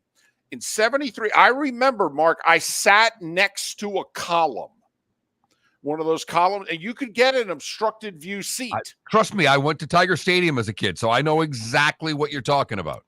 And I still have the ticket stub. It's December of 73. All right. And I'm pretty sure it was the Giants and the Eagles. And I know one of the two quarterbacks was Norm Snead. That I remembered. Funny thing is he played for both teams, so I can't tell you who he was quarterbacking for that day. But that's so anyway. So it's and that's why it's always been really close between the Mets and the Giants, because it literally within 2 months of one another. Right as I'm 7, turning 8, Mets were in the World Series, went to a Giants game, and I'm pretty sure that was the first sporting event I ever went to, and I went with my grandfather, who I idolized. And my first sporting event was a Tigers game, and my next one after that would have been a Michigan State football game, and those are my two teams for sure. But the Tigers were first. The first player that I really remember, though, is a minor league hockey player, because that's what was in my town. And going to see that team, and they won the championship in 1976, and going to see them in the final game. I remember they won 5-0 in Game 7. I remember being at the game. I remember the players, and those were my heroes growing up as a little kid. Trent, who's your dad? If your dad were to answer right now, because your dad and Mark grew up together, the same age, the whole deal. So who do you think how would your dad answer this? I mean, he's always been a Lions diehard, but the 86 Tigers or 84 Tigers, excuse me, that'd probably be his true answer with a lie detector. You guys are 15. Yeah. Yeah, that's the wheelhouse right there, baby. Kind of a big deal. And because of that start, they're off to that unbelievable start. 35-5. And so it was an easy bandwagon to jump on, if you know what I mean. Yeah. All right. Sparky was so likable too. If he was your guy in your foxhole, you loved Sparky. Joe in our Twitch chat room, the Broad Street Bullies, so the Flyers of the early to mid 70s there. Okay. Sheikh Zula, the 91 Braves. Okay. That was the beginning of the run, which seemingly is not ended. I mean, they took like a 3-year hiatus. They said, we got to catch our breath. We're tired. Okay. Chipper's got to retire. Could you just give us a moment and tell you we're coming back with a vengeance? It really has. I mean, it's a remarkable Braves run here. It's 30 plus years, really. I like this guy on the text line. Says, I fell in love with a 1998 Brazilian soccer team. I was 6 years old going on 7. They lost the World Cup final to France that year. Look at that. It's a little RCB. I like it. RCB says he fell in love with the 79 Buccaneers. 4th year of existence. They were awful their first 3 years. They went to the NFC Championship game that year. Leroy Selman, Doug Williams. Good for you. So what was your first sports love? 21,000 is the text line. You can always chime in the Twitch chat room. You can even post it on X to either of us. Mark, do you remember your first love, though? Not sports love? First girl you had a crush on? I do. Sheila Alt. Okay. Trent's laughing at us. I'm just saying. No, I'm laughing because Mark's just gave her a shout out. Like, shout out. Yeah. Sharon McCann for me. Chased her all That's through grade simple. school. Couldn't believe it. Yeah. Wouldn't go out with me. She was the prettiest girl in kindergarten. I don't know what to tell you. It's set your sights high and then expect a lifetime of letdowns. Time now for our Molly Maid play of the day. After that lovely intro, what do you have for us, Trent? The Lightning did win in a shootout last night, so I'll shout them out before I go in a different direction. Cut me a little bit of slack here. This game was huge for the sake of Miller and Moulton and the gambling picks. And Wednesday is our day with Seth Everett coming up in about an hour. So we're going to Syracuse, New York. Oh, my goodness. Where the unranked Orangemen are given the number 7 Tar Heels all they can handle. This sounds like a perfect storm. Sharpshooter J.J. Starling was sizzling all night. Here's one of his threes to put Cuse up 7 inside 3 minutes to play. Carving out some space against Cormac Ryan. Back to Starling with 3 on the timer. Bank that one in. It's a perfect swish. I'm going to start doing games without my shoes on. Little bit of a weird announcer joke there, but apparently J.J. Starling warms up without his shoes on so he can quote-unquote ground himself. I don't know. He and Judah Mintz combined for 48 points as the Orange win at 86-79. Miller and Moulton only needed them to cover, what, 4.5? Yeah. They won outright. So there you go. There's your play of the day, Molly Maid. They were missing free throws down the stretch, so I'm like, if this game goes overtime, I'm just coming at you guys. Call Molly Maid today, 239-774-5839. That's 239-774-5839. And when you call them, tell them Miller and Moulton sent you. And give your spouse the gift of a clean house. If you haven't done anything for Valentine's Day, might be a way to save the day. We have gotten more responses more quickly when I just flippantly asked, who was your first love? Not sports love, love.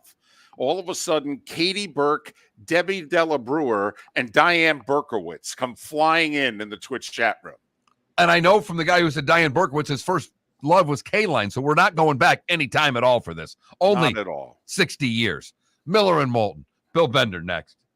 The law firm of Michael F. Hornung has successfully represented the citizens of Southwest Florida for over 30 years. As a former prosecutor, the information I know is information you need to know.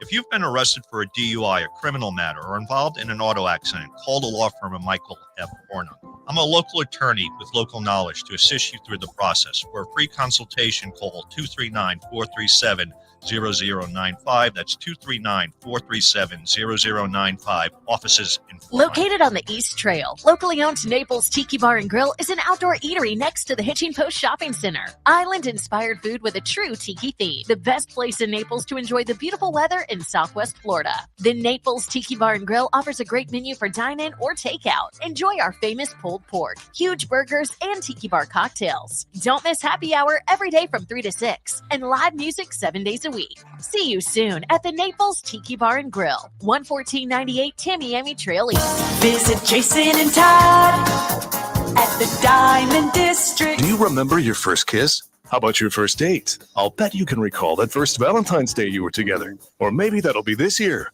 Valentine's Day is a celebration of love and affection, and this is where the Diamond District shines. Diamonds make a perfect Valentine's gift. Whether you're getting engaged or choosing a beautiful gift to fine jewelry, you'll want to visit Jason and Todd at the Diamond District. For Valentine's Day this year, Jason and Todd are offering you 5 years interest-free financing. Choose a beautiful diamond bracelet for $1,500, and you pay $25 per month. Stunning diamond earrings for $5,000, and you pay only $83 per month. Valentine's Day starts with Jason and Todd at the Diamond District and ends in romance as she unwraps her beautiful new diamond bracelet, stunning diamond earrings, or magical gemstone jewelry, including emeralds, sapphires, rubies, tanzanite, and more. Jason and Todd look forward to shaking your hand and welcoming you to their Diamond District family. At the Diamond District. You were listening to Miller and Moulton on the Florida Sports Network.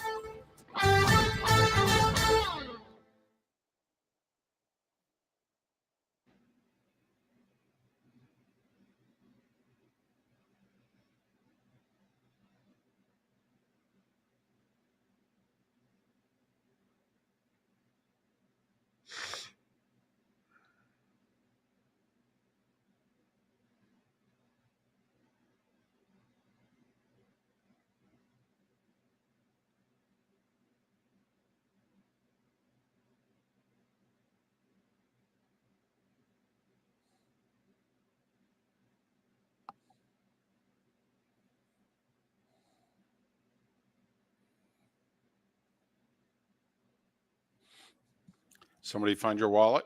Nope. No. I just called the pro shop to. I thought they called you. I was like, oh, maybe No. That would be good news. It would be great news. If it rings and it's the pro shop, I'm answering it on air. If we're not doing an interview, I'm answering the call on air. Hello, Domino's.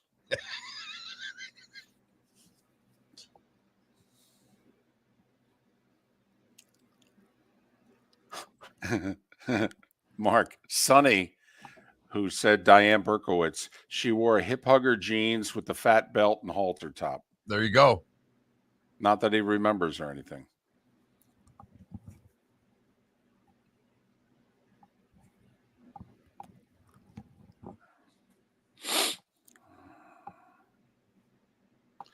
All the guys were jealous of me. 6th grade play, I was George Washington, and Patty Sisolak was Martha Washington. Everybody was hitting on Patty. I wasn't. I was after Sharon McCann.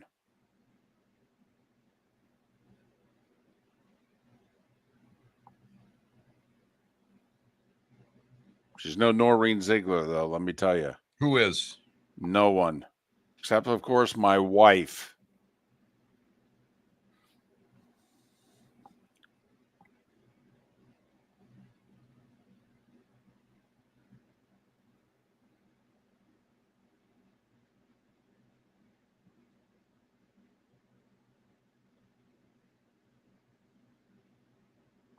Jim and Alva with an answer that you don't see very often. The 70s White Sox was his first love. Dick Allen. What, Wilbur Wood? I just remember those uniforms. I'm like, I thought the White Sox uniforms were uglier than the Padres. Mark, 70s White Sox in the shorts or the late 70s, early Padres. 80s Vancouver Canucks? The Padres. They decided to go with brown and yellow. Got to admit, when the Canucks were in the 82 finals against the Islanders, I'm like, those uniforms are horrendous. They were bad. Not going to lie. My friend Brian, we played hockey together growing up, late 70s, early 80s. He loved the Canucks. He would wear that Canucks jersey all the time when we played. I'm like, what are you? It's ugly.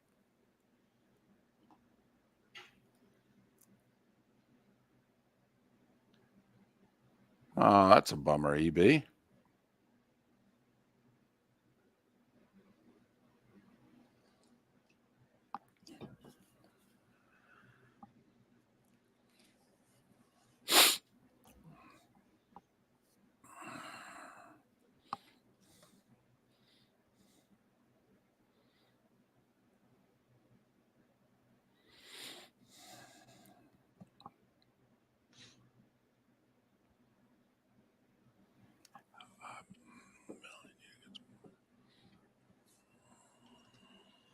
Bill's on.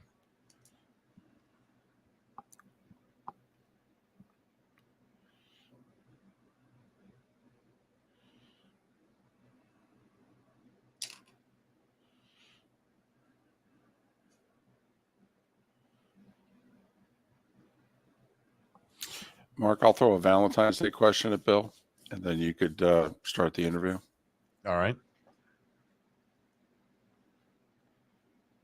Ooh, you think of Lamar Hoyt. Interesting. Here we go.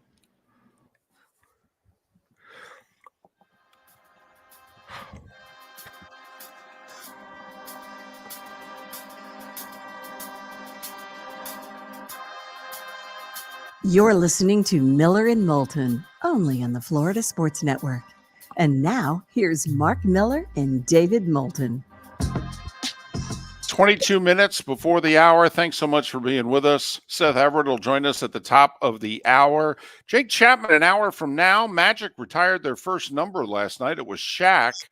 But the Magic are faltering. We'll check in with Jake and the Orlando Magic coming up in a bit on the Florida Sports Network. Bill Bender is kind enough to join us once again. He covers college sports, predominantly football for the Sporting News. Follow Bill on Twix, Twitter/X at BillBender92, BillBender92. Bill, it's David and Mark. A happy Valentine's Day to you, sir. How are you? Hey, I'm doing well. Thanks for having me on. Can we ask you a Valentine's Day related question, so to speak, before we get to what it is we wanted to have you on? Do you remember either the team or the athlete that was your first sports love? Yeah, I could probably do that. So I'm 44, if that puts you in that range, and I'm a huge Green Bay Packer fan. I mean, I guess my first real athlete that I loved would probably be Magic Johnson, though. I started watching basketball a little bit, Magic and Larry Bird, and it's funny, I rooted for the Lakers at the time, but now I feel like you watch all the Facebook reels and all those things, and they definitely are equal in a lot of ways because of what they did for the NBA. And then for Green Bay, I mean, it's Sterling Sharp, and he's a guy that should be in the Hall of Fame. There you go. And I love, very matter-of-factly, when it comes to my team and my guy, I think he's right, for the record, but it's a very matter-of-fact with that type of answer. And when Terrell Davis got in the Hall of Fame, Mark, I thought it was going to open up the gates for Sterling Sharp. I really did. But, Bill, we had you on, obviously, because college football announced, or word spread yesterday, that $1.3 billion a year for 6 years for ESPN to continue the playoff. When you saw that and saw that it was just one network and they weren't going to try to spread this out, what were your initial thoughts? A little surprised, because you want everybody to have a piece of this, especially with how the networks are controlling the next step of college football. I think the next couple years are going to be an experiment of sorts. And I keep saying this because we just don't know how this 12-team playoff is going to go. We can say, yeah, it's going to be great, it's going to be exciting. What if all the first-round games are terrible for 5 years? People won't want to watch that. I think we're never going to go backward, though. It's not like we're going to go to 12 and reduce to 8. So I think for the conferences, for the networks, for those kind of how they present this thing, it's going to be a little bit, they're going to have a little bit of an experiment. I mean, we don't even know how the constituents will look, so to speak. I know it's going to be dominated by the SEC and Big Ten. To what extent is the big question. Do you think the Big Ten should be nervous? Like last year, Bill, we all were trying to figure out, well, if we had a 12-team playoff this year, what would it look like? And it really looked like the final at-large would have come down to a Big Ten team, Penn State, and an SEC team, Ole Miss. If I'm a Big Ten fan, since ESPN is controlling the playoff, if you're a Big Ten fan, should you be worried that in baseball, tie goes to the runner, and college football, tie goes to the SEC? Yeah, to some extent, yeah. I don't think ESPN, it's because of ESPN per se, but I just think that game's a great example of, we all watched it, and we watched the SEC versus Big Ten bowl games. Now some people would say, well, those are bowl games. What do they matter? Missouri beat Ohio State, but Ohio State had missing some of its best players. So now we'll get to see these games with their best players on the field, and I think that will be better for the sport. But, yeah, I think in a tie goes the runner situation, we'll see. I mean, it's also a year where the SEC is obviously adding Oklahoma and Texas. The Big Ten is adding 4 schools from I think the Pac-12 is still going to be in name the Pac-12 with 2 schools. Every early top 25, and I've got to update mine because it seems like the one I did in January was 2 years ago, is going to be loaded with SEC and Big Ten teams. But as the playoff goes, it looks as if now we're going to go to 5 automatic bids, 7 at-large bids. Do you see 5 teams from a conference getting in? Because it's going to be tough for Big 12 2 or ACC 2 to get in most years. For sure. And these conferences are loaded, right? Like, you look at the SEC next year, and Texas is, I'm not going to say Texas is back. They're good, though, right? Just went to the playoffs, got a loaded roster. You got to go through them. Go through Georgia. You got to go through, a good Ole Miss team. Alabama's still going to be good. I think it's going to be fun. I think I like that part of it. And as for the playoff, outside of those two conferences, which ones are getting multiple bids on an every year basis? I think the ACC probably looking at 1 to 2, Big 12 1 to 2, Group of 5 champ 1. There's 5. So I would say the rest will probably come from the Big 10 and the SEC. The Big 10 will get 3 to 4, and the SEC will get 3 to 4, maybe even 5 some years. And that's what the playoff's going to look like. So, the other question is, what is the reward? You don't get a home game for being a 1 through 4 seed, which I still don't understand. I do, because the Bulls have to be involved, but it's going to be weird. It's not. I think it's going to be great. I don't think it will be as good as the NFL playoff product, which is the best postseason product of any of these sports that I watch. Bill, do you think the Bulls survive this in this respect? Money usually does the talking. And when the top 4 seeds see the money that the 5 through 8 seeds are pocketing by hosting playoff games, don't you think the 1 through 4 seeds are going to raise their hand and say, do away with the bye. Let's increase this to 16. We need our home gate. Yeah, that's the next step, right? Because we skipped a step. We skipped the step of, let's do an 8-team playoff, because 8 is actually a really good number, but we're trying to reward those top 4 teams and trying to preserve. I get both sides of it. I would have gone 8, but we want 12, so we're giving them some sort of reward. But the reward for their fans is more travel. You're going to Pasadena, and then you might be going to Atlanta after a conference championship game. That's another hidden piece of this that nobody's addressed, is that I think the value of the conference championship games has certainly dwindled. Why would we if it's going to be more like the NFL doesn't have a NFC West championship game at the end of the year. You know what I mean? So if you're just playing for playoff seeding, it's probably an extra game that you don't need to play.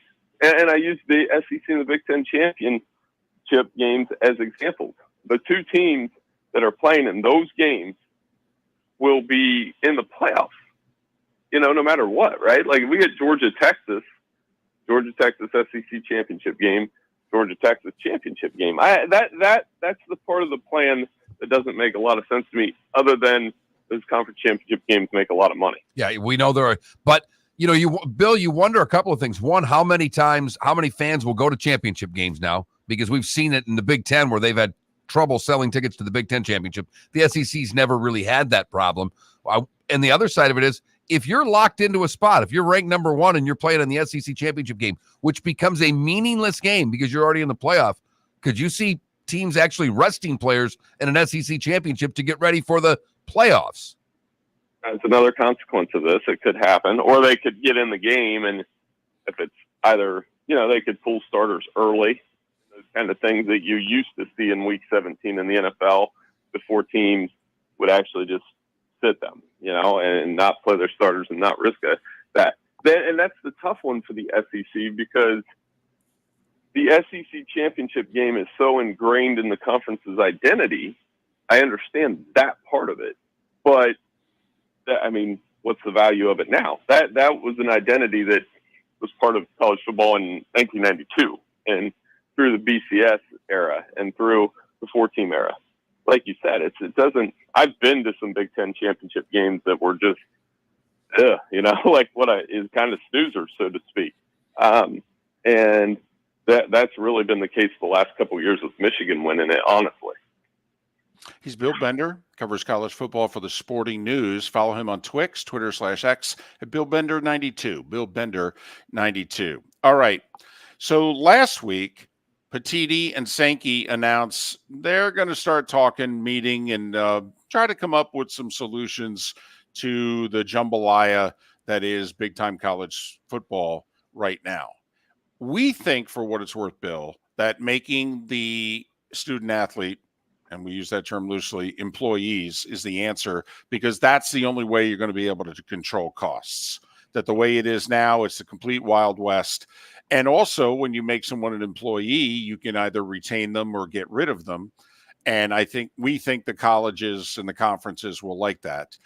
But what are you hearing in terms of what it is Petitti and Sankey, with all the money that their conferences bring in, and now all the money that the sport at large is going to bring in?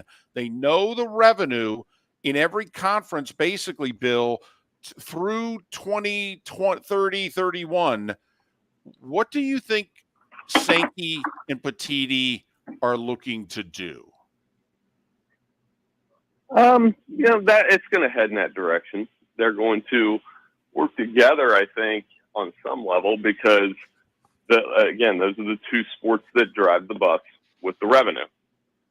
The TV with the interest. I mean, those are how many programs in the SEC and the Big Ten are in the top revenue producing programs in the country? Most of them. And you just added Texas and Oklahoma and USC. I mean, those are three more. So I think they're going to steer us into that discussion. And the three things that need reform in college football, or it will spin out of control or continue to spin out of control, are the recruiting calendar, the calendar itself of when to open and close this portal, when to allow kids to sign. I think they should bump signing day up. Then you get into NIL. Should we revenue sharing and make them employees? I think they should. I think there'll be a lot of resistance to that, though. It's an uncomfortable conversation right now, but it's the one that the sport needs. And then I think you fix those two things, the transfer portal issue will take care of itself. And by issue, I don't think it's a bad thing that athletes are allowed to transfer and come and go as they please. I think less will do that if you fix the first two parts. Well, right, because they're transferring for money. I mean, that's the biggest pay for play out there. The recruiting pay for play is one thing, but the transfer pay for play is a problem. And if they don't, I think you're right on. If they don't fix that, we will spiral out of control. The only question I have for you too is the other side. How many more coaches are going to leave college to go to the NFL while this is getting fixed? Well, I think it's not so much how many, but where are those coaches leaving from? Look where they left. Jeff Hafley, Boston College, hard place to compete. UCLA, Chip Kelly, that's unprecedented. I mean, I know SEC coaches have been fired and then got another job at another SEC school, but I haven't heard of one voluntarily leaving one to go take a coordinator job at the other, with UCLA coming to the Big Ten.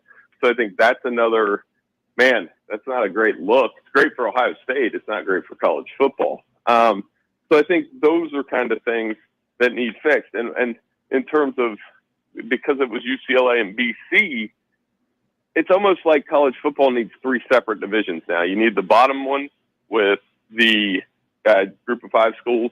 You need a middle one that would be like schools that can contend, but maybe can't quite compete with the superstores. And then 40 to 50 schools. It's probably about 40 that can actually compete for the national championship. But in this 12-team playoff, there will be the illusion that more teams can compete. And that's why I say it's going to be a little bit of an experiment. And I don't even know what to expect when we get those 12 teams in there. Bill, did you go with candy, chocolate, dinner, flowers? What'd you go with today? We'll definitely have dinner tonight. We're always on the go. We'll have a basketball practice with the kids first, and then we'll figure something out for dinner. And Valentine's Day is fun. And like I said, we'll go from there. Little drive-through romance, Bill. Little drive-through romance. We feel it.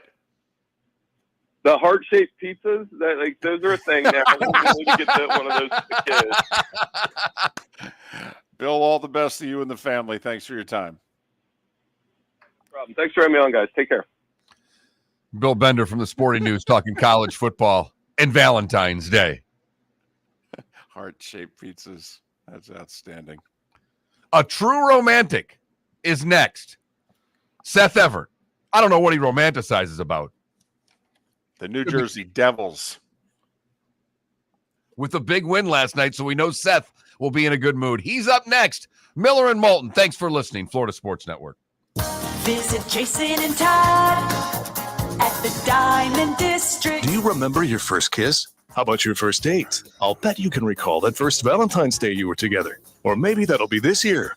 Valentine's Day is a celebration of love and affection, and this is where the Diamond District shines. Diamonds make a perfect Valentine's gift. Whether you're getting engaged or choosing a beautiful gift to fine jewelry, you'll want to visit Jason and Todd at the Diamond District. For Valentine's Day this year, Jason and Todd are offering you 5 years interest-free financing. Choose a beautiful diamond bracelet for $1,500, and you pay $25 per month. Stunning diamond earrings for $5,000, and you pay only $83 per month. Valentine's Day starts with Jason and Todd at the Diamond District and ends in romance as she unwraps her beautiful new diamond bracelet, stunning diamond earrings, or magical gemstone jewelry, including emeralds, sapphires, rubies, tanzanite, and more. Jason and Todd look forward to shaking your hand and welcoming you to their Diamond District family. At the Diamond District. Mark Miller for Molly Maid. Why Molly Maid, you ask? Trust. Moulton was a customer for 15 years. Affordability. Didn't I just say Moulton was a customer for 15 years? Worry-free services. Our professional house cleaners are fully insured and a 24-hour warranty. Call Molly Maids today at 239-774-5839. That's 239-774-5839 or online at mollymaid.com/FTMYERS. That's mollymaid.com/FTMYERS. Hello, friends and family of Southwest Florida. Are you looking to tap into the electric vehicle market? Well, look no further, because we here at Southwest Florida Golf Carts have just what you need. E-bikes, golf carts, LSVs, scooters, and more. Come down and talk with one of our experienced sales reps, have a soda and a smile, and you could be cruising the streets in your new EV today. Stop by the store or visit our website at flgolfcarts.com and enter for a chance to win $100 off your next purchase by answering John's monthly sports question. The law firm of Michael F. Hornung specializes in criminal defense, DUI, personal injury, nursing home claims, and auto accidents. I'm a former prosecutor with over 34 years of experience. The information I know is information you need to know. If you've been arrested for a DUI, time is of the essence to maintain your driving privileges. Call the law firm of Michael F. Hornung for a free consultation. At the law firm of Michael F. Hornung, we are committed to excellence in your representation. Being a local attorney with local knowledge is clutch to the success of your case. For over 30 years, we have successfully represented the citizens of Southwest Florida. For a free consultation, call 239-437-0095. That's 239-437-0095. Our offices are conveniently located in Fort Myers. Visit online at mfh-law.com. You are listening to Miller and Moulton on the Florida Sports Network.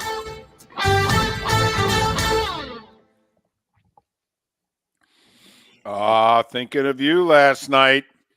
You and the business manager in the building in which Mark and Trent are working in, Shane. He's a Cuse guy.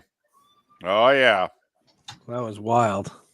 And then right after you guys hold off Carolina, your Devils come back from trailing all night. Scored 3 in the Devils third. come back. They won in an arena they haven't won in 15 years. And they had not won the second night of back-to-backs all season. It was their 12th. The most improbable night for both. Yeah, and they pulled within 2 of the Red Wings, too.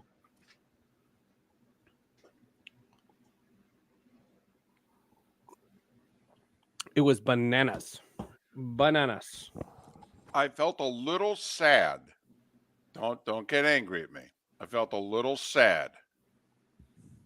Two things. First off, when they put the graphic on the screen, I didn't realize it had been 5 years since you'd beaten a top 10 team. I know. And that's number one. Number two, when they stormed the court, I went, oh, man. I know. This is Syracuse basketball. These guys Act like you've been there before. I know. I mean, guys, you've won a few games in the last 40 years. I mean, I know it's a big win. Get excited. Run around campus. I'm not a fan of that. Yeah, I'm not a fan of that. No, I like court. I like court stormings, but Syracuse, if what you think of yourselves, you should never storm the court. Agreed. You act. It's Mariano Rivera. Act like you've been there before. Yeah, I'm. Also, it's number 7 North Carolina. Like, if it was number 1 North Carolina, Maybe. Right. Maybe. I get no argument here. I mean, that is like Michigan State storming the court against Illinois last week. The funny thing is, last they? week they played Louisville. Last week they played Louisville, and one of my students is a former player. So he had an empty seat courtside. So he texts me like midway through the first half, and he says, "Hey, there's an empty seat. You want to come sit with us?" So I sat there, and when Judah Mintz went up for a layup and got fouled, he came over to us to high five because that's his roommate. All I kept thinking about is, thank God I wasn't there last night. Because if that place storms the court, I'd have run. I have no interest in that whatsoever. Well, Did you get any weather with the snow, Seth? Oh, we got like 7 inches. Okay. I shoveled yesterday though. I was very proud of my my shoveling. No. Listen, Seth, when you get to be a certain age, you're just proud when you're a shovel and you don't suffer a heart attack. That's right. Oh, Right. or hurt my back. Yeah. Right. No, I'm thrilled. No, it went well. All right, bigger win I had very a quickly. cancellation. I just finished shoveling, so I shoveled for like 90 minutes. I just finished, and I'm proud of myself. And my Sports with Friends guest was 35 minutes away from recording, and canceled. Ugh. And he wasn't a jerk. He wasn't being. He had something. He couldn't do it, and I spent the next 4 hours scrambling to get Plan B. Oh, Very quickly, 10 seconds. Bigger win. Devils last night or Q's? Q's. First one for Autry. There we go. Okay.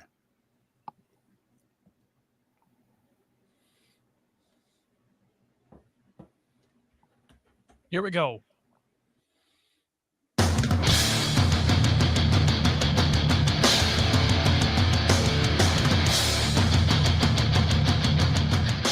You are listening to Miller and Moulton, exclusively on the Florida Sports Network. And now, here's Mark Miller and David Moulton. Our next guest has had many names on this show. Originally, he came on the show. He was our Mr. Baseball. He covered Major League Baseball. That's what we talked about. Then he became Mr. Technology. Today, Mark Miller has renamed him. He's Mr. Romantic. He's Seth Everett, Sports with Friends Hall of Justice. Follow him on Twix, Twitter/X at Seth_Everett. Lots of Valentine's Day romantic questions to fire your way. Our poll question: how much money did you spend this year on Valentine's Day? We got many different categories. We got like the jewelry category, a decent amount of money. We got the dinner flowers category, a card, zip zilch nada. Where are you? Probably in the middle. We'll do dinner after work. I think the kids are going to be involved, though. I have two, one teenage girl and one preteen girl, and they're my Valentines too. So I'll take all three of them out, later this evening. Yeah. Good for you. That's very nice. Nice. Yeah, we'll have a good time. Nice place, or chain restaurant. Where are we going? Yeah, well, Wendy's might be crowded, so. Here's a Frosty, honey. Happy Valentine's Day. Can I introduce Wawa?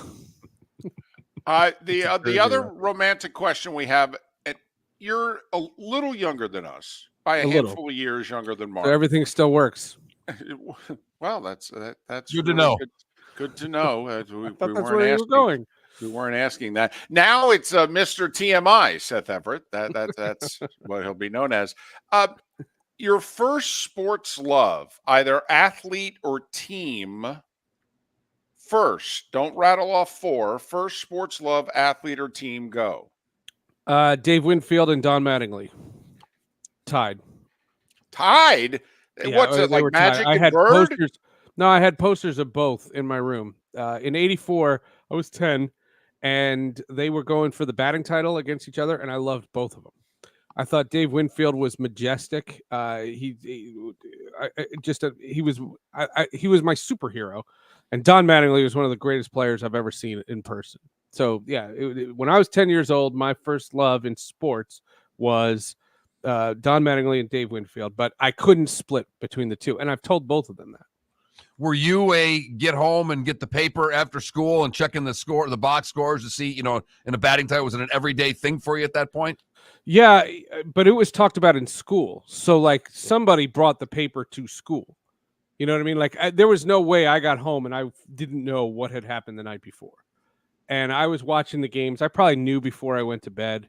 I was in. That was a big deal. For that batting title was a massive deal. And in looking at the history of the whole thing and understanding the racial overtones during that time that I didn't know anything about at 10 years old, it was so interesting. Every day people would ask me, who's going to win the batting title? Who do you want to win the batting title? And I couldn't decide. And also, it had been a while since a Yankee had actually won. That's when, and Mark, we've talked about this. A, baseball was the number one sport in America, and B, who was going to be MVP, who was going to win Cy Young, who was going to win the batting title. That stuff was really important. There was, what sports radio, what sports talk we had, which was really at school, at work, around the proverbial water cooler. That's what people in America talked about 40 years ago. Well, the interesting part, at least from my perspective of knowing the records and seeing the games and whatnot, I was a Yankee fan for a lot of reasons why people are Met fans. In the 80s, they were the underdog. In the 80s, they were the team that was dysfunction. The Mets were the model. It's the exact opposite of what took place for 30 years after that. But I was a Yankee fan because I loved rooting for the small guy, which is ironic because if you clip that, no one ever says I was a Yankee fan because I like rooting for the underdog. Yeah, and I've told the story, and people don't believe me, growing up in that part of the world also, is that in the mid-'80s, the Mets were the biggest thing in New York, and the Mets outdrew the Yankees by like 1 million people. I mean, and I was a massive Yankee fan at that point. And that's difficult to explain. And the only way to explain it is if you go back to the history of baseball in New York, there were 2 National League teams to 1 American League team. And what happened is all the people that stayed in that area who were fans of the Dodgers or Giants then became Mets fans. So 2 fan bases came together. And the one thing they united against was against the other side. Sure. So anyway, there you go.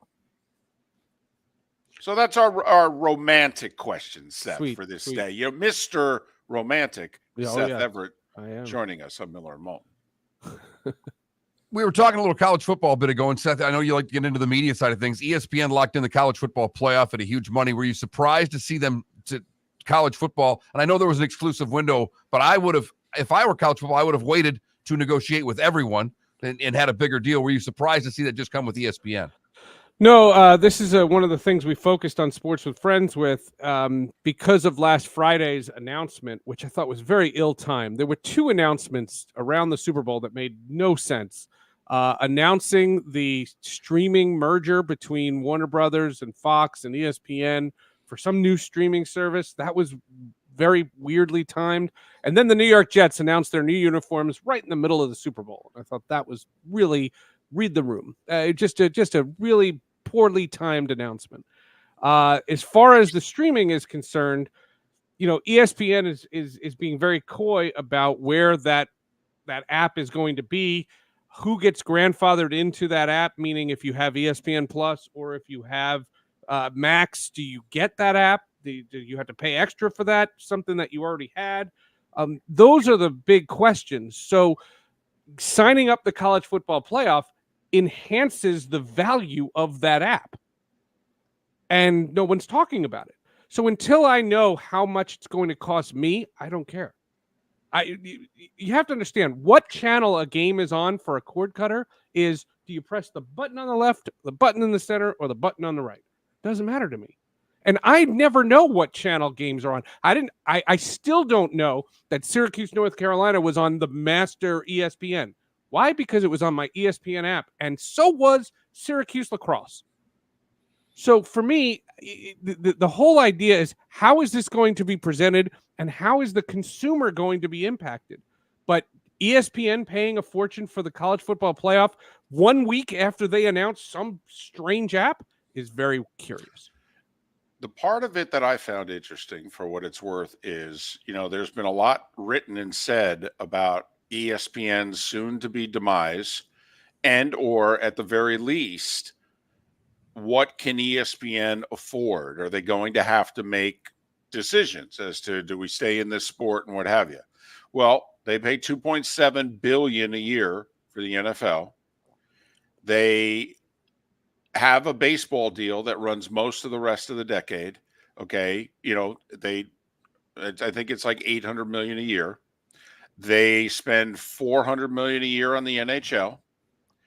They have said publicly, we're going to spend 3 times what we're currently spending now to keep the NBA. I mean, that's a deal in which it could start with a B, billions annually. And now, on top of all the money that they spend to carry the Bulls, $350 million a year to carry the SEC, et cetera, they're going to throw $1.3 billion a year to carry 11 college football playoff games. Seth, this is your area here. Is ESPN going to be able to financially stay afloat, spending all this money? Sure, because their parent company is Disney, and they print money. But aren't they going to break away? They've all but said they're going to break away. I don't see a breakaway. What I see is they've talked about selling it. I think what they did by adding the NFL as the partner, that's the capital that they were looking for to make this run. When you rattled off that list, all it told me was you don't have to watch 1 second of their shoulder programming. I couldn't tell you what Pat McAfee looks like, but the idea that you are a sports fan and won't want ESPN in your life, you're the one who's going to lose. You need this stuff. ESPN is going to have everything. Then you throw in the Fox stuff that they have and the TNT stuff that Warner Brothers has. That app's going to be remarkable. And what we talked about on the podcast this week is this just a sports thing? So, for example, if I'm a Max subscriber and a Disney Plus subscriber, will I go to this new app and I'll be able to watch the Avengers and Justice League? Are they all going to be on? Is this one-stop shopping, or is this new app a sports-only app, and that in order to get other programming, you have to still go to the other legacy apps? That's where this thing is all convoluted, and they need answers, because right now I have Max and ESPN. I'm not paying extra for an app, and if you're telling me you're taking away, then we have a problem. Well, I'm with you, Seth, because I've now jumped into your world. I'm a cord cutter. And I know. So proud. And thank you. I appreciate it. But all this bundle looks like to me is cable television. Yeah, it does. The thing about cutting the cord versus streaming, to me, is you're a better television watcher. I've talked to you guys about this in the past. When I sit down at my couch, I have a plan. I know what I'm going to watch. I never have the world where I used to, and a lot of your listeners have, where you sat on the couch, you put on the remote, and you said, "What's on?" What's on for me is whatever I want it to be. And I don't care when the news is on. I don't care what cable news is doing. I don't care about any of those things, because what I want to see, I see, because that's how I have configured my Apple TVs. And the reality of it is that sports doesn't change that. Sports just gives you times. That's all. All right, less than a minute, so 30 seconds. Sports with Friends, Hall of Justice, go. Sports with Friends is a buddy of mine, Dimitri Ravanos from Barrett Sports Media. We do a whole thing on the state of sports media. I try to do, after the Super Bowl, I try to do a state of sports media podcast. And with the Warner Brothers merger things talk, that turned into a pretty big deal. Hall of Justice is about the Marvel series What If, Season 2, which was less than exciting than Season 1. And we talk about that on the podcast. So Hall of Justice, Yeah, and both shows are going to be late. Sports with Friends, Hall of Justice from Mr. Romantic, Seth Everett. Follow him on Twix, Twitter/X at Seth_Everett. Hats off to Cuse and the Devils last night. I know you had a good night. Seth Everett Great joining us sports once again on Miller and Moulton. Hello, friends and family of Southwest Florida. Are you looking to tap into the electric vehicle market? Well, look no further, because we here at Southwest Florida Golf Carts have just what you need. E-bikes, golf carts, LSVs, scooters, and more.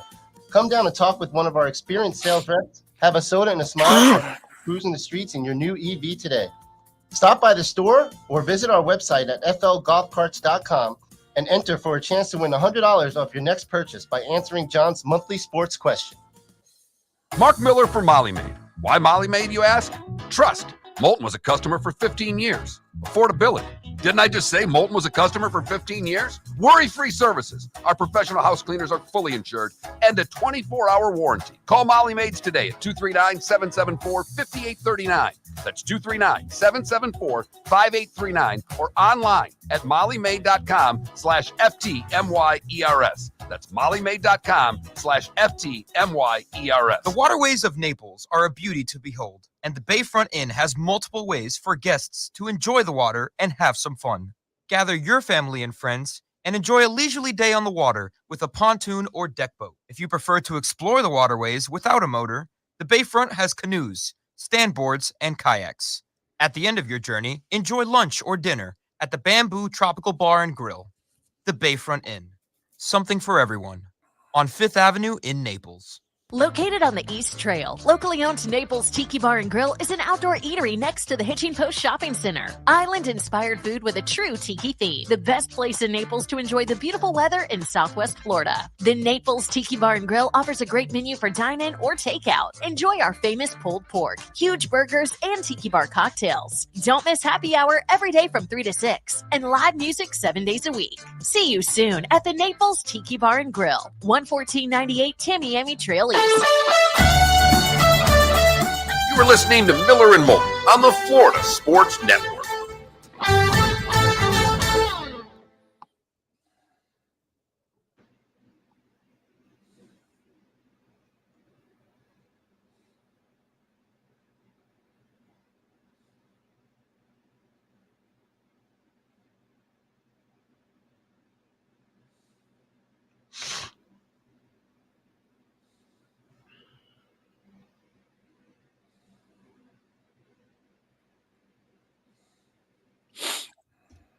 Mark, who was your Tiger in '84? I loved Alan Trammell. Okay. I played catcher too, and I liked Lance Parrish a lot. Okay, cool. So funny you say that, because my first memory of the Mets, I was a catcher. So believe it or not, for as much as Seaver was the guy, my guy was Jerry Grody. Loved them. Mets were,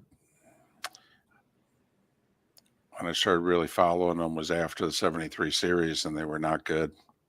They were good. They were okay in 75. They were pretty good. Couldn't beat the Pirates or Phillies, but I'm ready for baseball.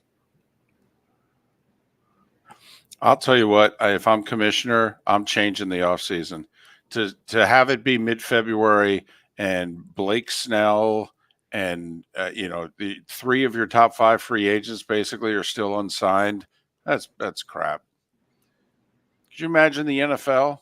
Training camps have started. It's late July, and we don't know where, a top 8 quarterback is going to be playing.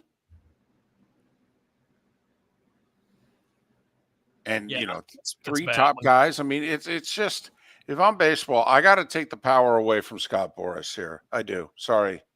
Nope. We're putting a time limit on this. Don't care if you don't like it. Okay. Don't care. No, seriously. Because they had a tremendous season last year. They had a lot of quote unquote momentum going. They've had an awful offseason. Yep. The Dodgers signed everybody. Nobody signed anywhere else. Okay. It's an awful offseason.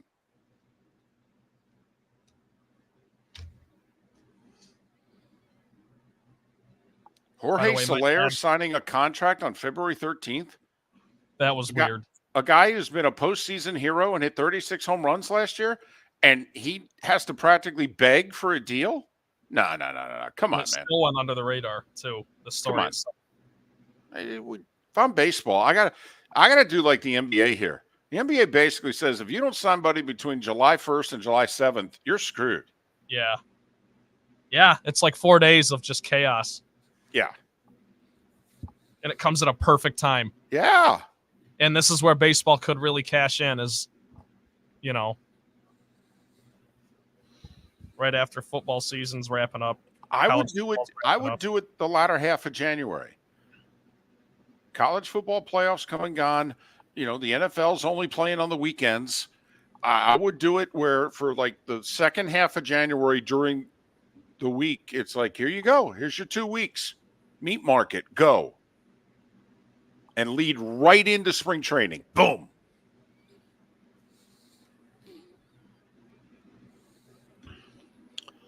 Michael, I just got to tell you, Angelina's last night, veal chop with the black truffles on top. Snobbery food, but holy blank. Veal making another appearance on the show. There you go. I did get confirmation, Mark. 84 Tigers were my dad's first love. I said, who was your Tiger? He said the whole team. I know you're throwing your hands up, but with that year, it was magical. Everybody was great too. Everybody didn't had a great go with wine last night. Michael went with bourbon. What'd you have? I had they have their own old fashioned. I forgot what kind of bourbon was in it, but I had one of those, and then I had an Angel's Envy on the rocks. So obviously, wife was drinking gin, so we didn't do wine. The wife had to pay, though, right? No, I actually it was our Christmas present from my mom. It was a gift card. Ah, nice. The loophole. All right, here we go.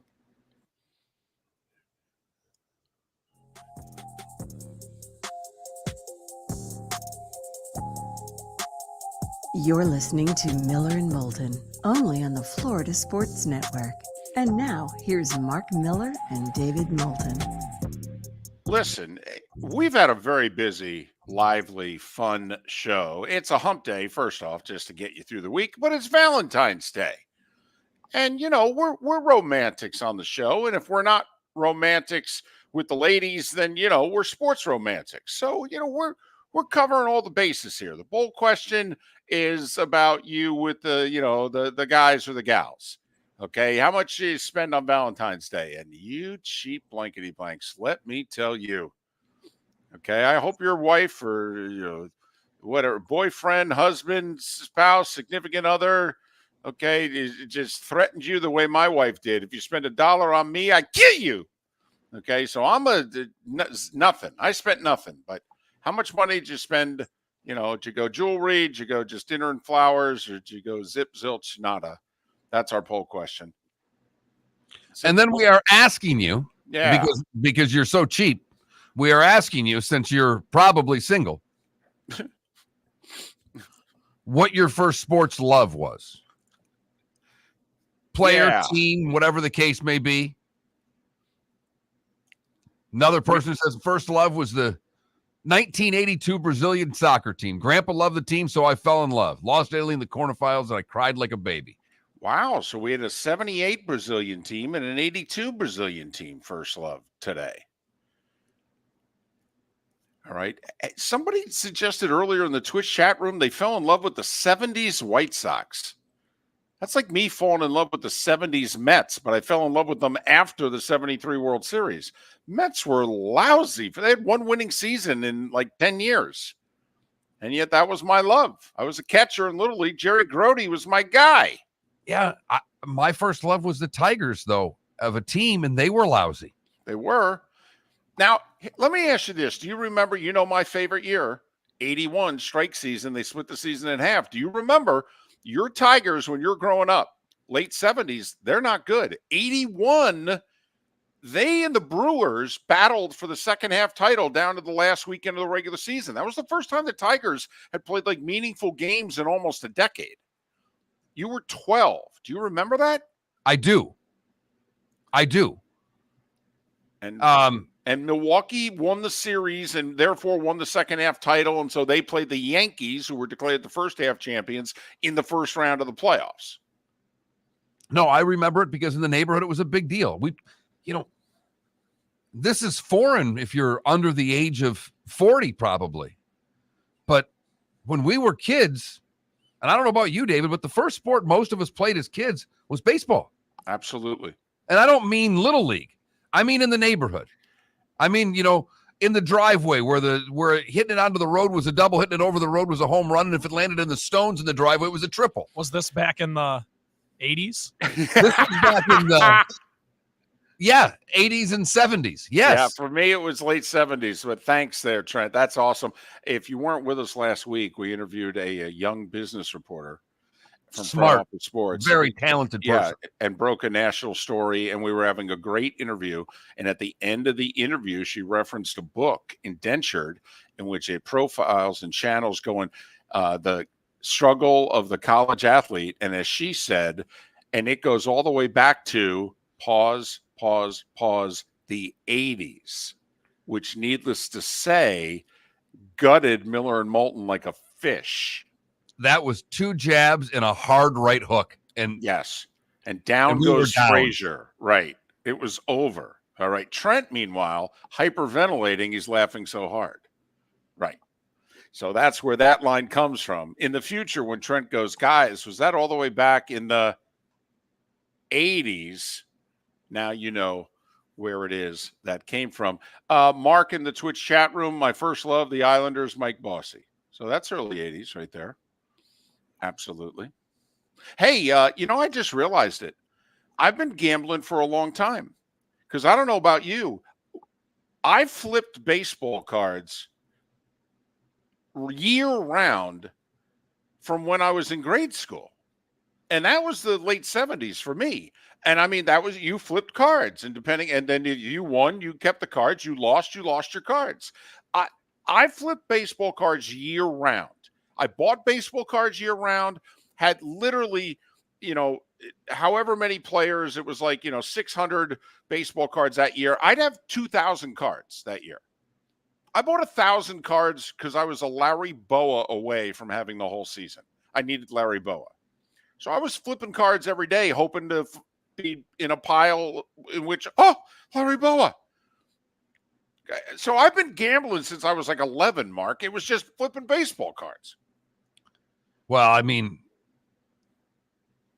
my first gambling experience was a little later than that, but I think it was is it the 81, 82? It's the World Series that the Yanks went up 2-0 against the Dodgers and lost 81. Great. And that was 81. The Yanks went up 2-0 and lost. I gave people odds. I thought I had this wired. See, you bet if you bet $1, but I'll give you 2 if the Dodgers win. And I got taken to the proverbial cleaner. Yeah. Trying to game 7th or trying to game 5th graders or something like that. I was the sports book in the Raiders-Vikings Super Bowl 11 Super Bowl. So let's see. That was January 77. I'm 11. So yeah, I was in 6th grade because I went to school like a year early. So in 6th grade, I owned Clara Barton Elementary School for those 2 weeks, and I was the house. And I just walked around and had my betting sheet and what have you. I was the VIG. You paid me. Buddy of mine texted in on his first sports love. He says, the Reds and Eric Davis. His batting stance was so different, instantly drawn to him. There you go. One of the prettiest swings ever. Speaking of the Reds, we had someone in the Twitch chat room say Pete Rose and the hitting streak went the year that which I thought was late 70s. Rose hitting 44 straight, and he said, oh, yeah, I went to like the game in which he got his 26th in a row, and he goes, I was following that every day. This guy says, the Tigers for me also on Monday at Tiger Stadium was family night. My dad would get home from delivering Stroh's, change, and go to the game 4 to 5 times a year. I just had to get that in because his dad would get home from delivering Strohs. Had many a Stroh's 30-pack in college. It's a great deal. Greg and Estero says it's the 1970 New Orleans Saints. No other reason there. That's just the team. Wow. Right. Think about that. That was his first love, and the Saints were lousy forever. Noco in our Twitch chat room, Mickey Mantle, 1965. Wow, that was even after his heyday. That was when the decline began. I hear you. You know, Valentine's Day, we're romantics, you know, not just with the ladies, but, you know, with sports. So we're touching your heart today. That's what we're doing on the show. A lot of people could probably relate to this, especially, you know, we're in Florida where we are, David. First sports love was baseball and the Atlanta Braves, thanks to my grandparents. Mentions Bob Horner, Dale Murphy, and Glenn Hubbard stand out in his memory. But and not just your grandparents. Come on now, TBS. You got to credit that to TBS, don't you? Oh, absolutely. Absolutely. That's why I liked the Cubs. Because running home from school, the Cubs were on at 2:30. It was great. And you could watch Cubs games in the day and the Braves at night. You're right. You could watch the Braves or Mets at night. Okay. And some cable systems had WOR, which was the Mets channel.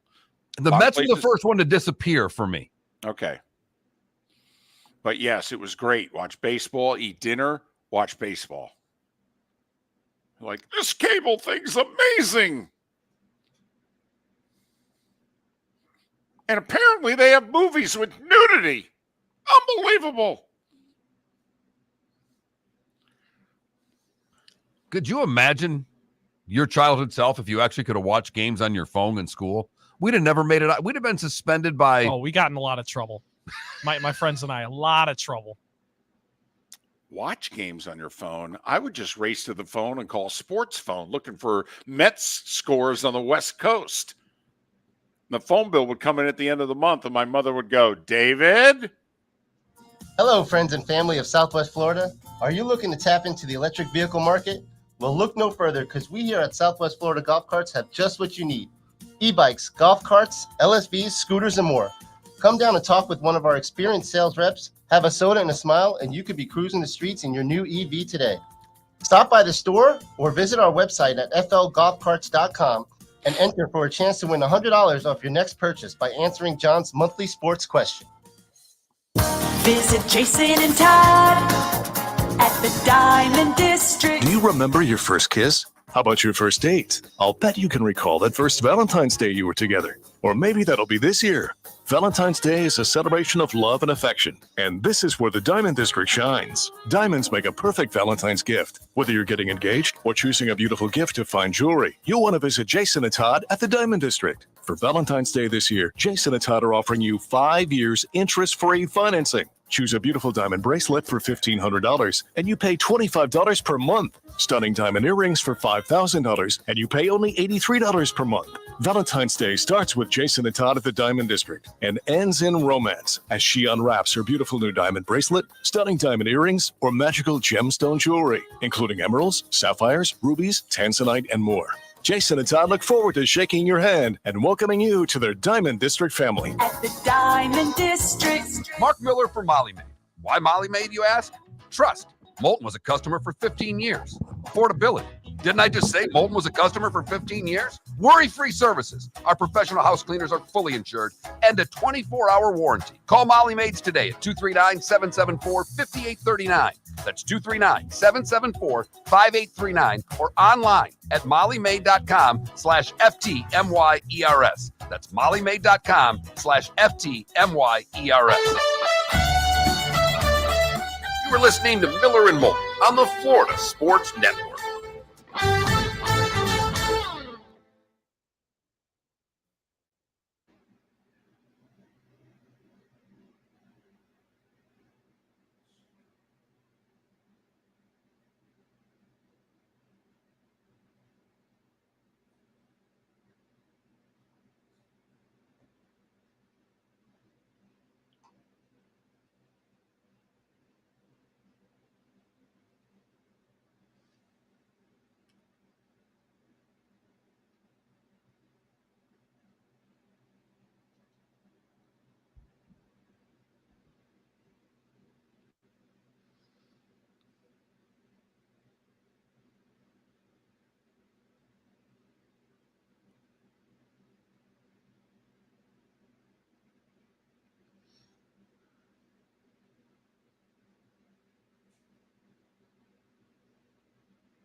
So Shaq now has his jersey retired with 3 franchises. That's crazy. I can't think of anyone else. I mean, LeBron will. Willie. Yeah, I think so. The Lakers are going to retire his number. Yeah, they'll put 23 up there. You don't think so? I mean, he won a championship. Everyone else that's won a championship there has their number retired. Won a championship, huh? Singularly? Yeah. Didn't Jerry West only win 1 for them? Jerry West. I know he went to like 9 finals, but I think he only won 1 with them. All Elgin right. Baylor didn't win 1 at all. David, Trent just pointed out that Shaq has his jersey retired with 3 teams. Okay, so the Lakers. The Heat. The Heat do it? Yeah. Wow. And he just said, well, LeBron will. And I said, they're going to retire LeBron's number with the Lakers? And he just very matter-of-factly, he's like, well, yeah, he won a championship with them. And I'm picking my jaw up off the ground thinking that the Lakers are going to retire LeBron James's jersey. Now, I think it's a no-brainer, but that's just me. Well, I mean, they did just put the in-season tournament banner up. Here's what you got to remember, though. When it's all said and done, like, he broke Kareem's record in a Lakers jersey. Okay, I'll tell you why they're going to do it. It's a business decision. That's also true. That'll be a huge night. Those tickets will be out of control. Well, not just that, but also they'll want LeBron. Now, if Kobe was alive, they wouldn't need LeBron. But, Magic's older and Magic's moving to the Washington Commanders as his number 1 priority. Kareem's old and in bad health. They're going to want LeBron to stay in Los Angeles and be associated with the Lakers. I think it'll be a business decision. I'm a little tougher on retired jerseys and dynasties and the like, apparently, David. No. Listen, you should see the Colts, by the way, who's in the Colts Ring of Honor. Jim Harbaugh's in the Colts Ring of Honor. He played there 4 years. They made the playoffs once. By the way, someone answered that Wilt Chamberlain and Pete Maravich have their jerseys retired by 3 teams. Well, that counts college, though, doesn't it? Because Pete Maravich we're coming back, by the way.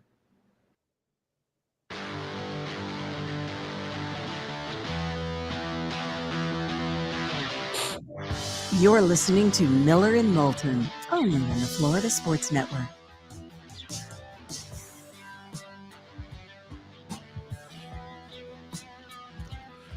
"22 minutes before the hour. Been a fun show. Valentine's Day, hump day, getting over it together, tapping into, what it is that gets the old heartbeat going, whether it's the special person in your life. And then we're asking you how much money you're spending on them today. And apparently you guys are spending $6.31. And there's a lot of me that gives you credit for that. I'm proud of you. I know it's a Hallmark holiday, but it's one that you can't really screw up. And given the fact that Publix does such a great job of selling inexpensive flowers, you don't have to break the bank to get some flowers and look good. Well, there's no doubt. I mean, you grab those, $8.99 flowers and that Publix sub and, see where it gets you. Okay. So that's our poll question. That Mark Miller, the David Moulton, FloridaSportsNetwork.com. What category do you slot yourself in today in terms of spending money on Valentine's Day, from Zip Zilch Nada to, basically jewelry? the top end of the spectrum. Jake Chapman, radio voice of the Orlando Magic. He joins us once again. Big night in Orlando last night. We'll get to it in a moment. First off, Jake, 2 questions. Our poll question, you just heard it. So Valentine's Day, okay, where are you? From nothing, a card, candy, flowers, jewelry, you went all out? What are you doing? Guys, we're coming in right at the 50-yard line this year. It is the most hectic Valentine's season I think I've ever had in my life. Got the All-Star break coming up on Thursday. We're going to Philadelphia to see my sister with my 9-month-old girlfriend on Friday through Monday. And we've had games yesterday and tonight, and not to mention yesterday was the Shaquille O'Neal ceremony, which is why I'm talking to you guys right now. So I'm going to do something special, but it's not something that I've been able to plan for very long. So we're talking about a trip today and something along the lines of a nice bouquet and a very nice box of chocolates, but something that I need to make happen in the next 6 hours. That's a man for you. Wait until the last minute. That's how you didn't have anything going on the last couple of days. No, nothing at all. Nothing at all. The other thing, by the way. So she understands. I think that's the key point is that she's well aware that it's not like I've been sitting playing video games for the last couple of weeks. So notice he said she understands, comma, I think. Right. He's not completely sure. Right. Little bit of concern there. Okay. Sometimes you never know. I mean, exactly. The whole mystery of life. All right. Before we get to the special night last night and how the team's doing, since it's Valentine's Day, we're also tapping into sports loves. Okay, Jake, your first sports love, team or athlete? The Cleveland Indians, Corey Snyder and Joe Carter, 1989. They were on the cover of Sports Illustrated. They were the worst team in the American League after that. But those teams, I loved baseball. I started playing baseball, wiffle ball at 2-3 years old. And I think I must have been 4 or 5 when I started to realize, to recognize guys on the screen and have the hats and have the gloves and everything. So that was it. It was the late 80s Cleveland Indians who were just terrible. Mine were the early 80s Tigers before they got good, and late 70s Tigers. So I can feel it from you. So it's who you gravitate towards. All right. Last night, Shaquille has his jersey retired. A bunch of people stuck around after. Looked like it was a hell of a ceremony. And I guess, why did it take this long?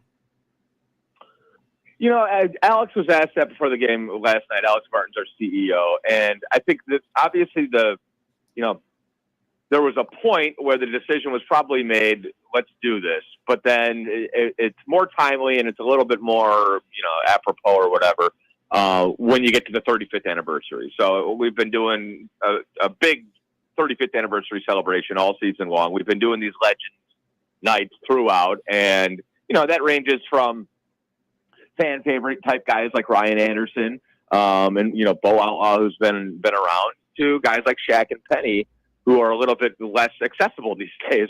So I think the Shaq thing, it did take a while for the organization and fans to not have that animosity because of the way he left. It was only 4 years. He broke a lot of hearts when he did. But time heals all wounds, and Shaq is such a force in our culture and of course in the game of basketball, but I mean, you can't turn the TV on without seeing him. He's a household name. He's a great guy. He's done everything right. He has talked about having some regrets about leaving that early and the way he left. And, I was young. I wanted to maximize my brand. I was listening to people that maybe I shouldn't have listened to. So I just think the time was right. And that's it. I think it had to be Shaq. I think there's, arguments for a few other people, but that guy put the franchise on the map. You can really say the Orlando Magic before Shaq, which was about 4 years of still being an expansion team, 3, I should say. And then, 2 years after he was here, they were rock stars. You want to talk about my first love? One of my first basketball loves was Shaquille O'Neal and the Orlando Magic. I was a 10-year-old or whatever in Cleveland, Ohio, completely removed from the situation, and I had the hat and I had the shoes and I had the rap album, the Fushnikins rap album, all that stuff. I was absolutely locked in. Blue Chips, Neon Bodo. It goes across the board. So I think it made sense that he would be the first one, and then I think it made sense to do it during the 35th anniversary season. For a long time, I think not having a jersey up there was sort of unique, and they wanted to make sure that it was the right guy to do it first in the right time. And so it was great. It was an awesome night, and I think if they had done it, 10 years ago for the 25th anniversary season, there would have been more blowback. So I think the timing was perfect. He's Jake Chapman. He's the radio voice of the Orlando Magic, and you can follow Jake on Twix, Twitter/X at Jake Chapman OM, Jake Chapman OM. And you touched on a lot there. I'll try to cut through some of it.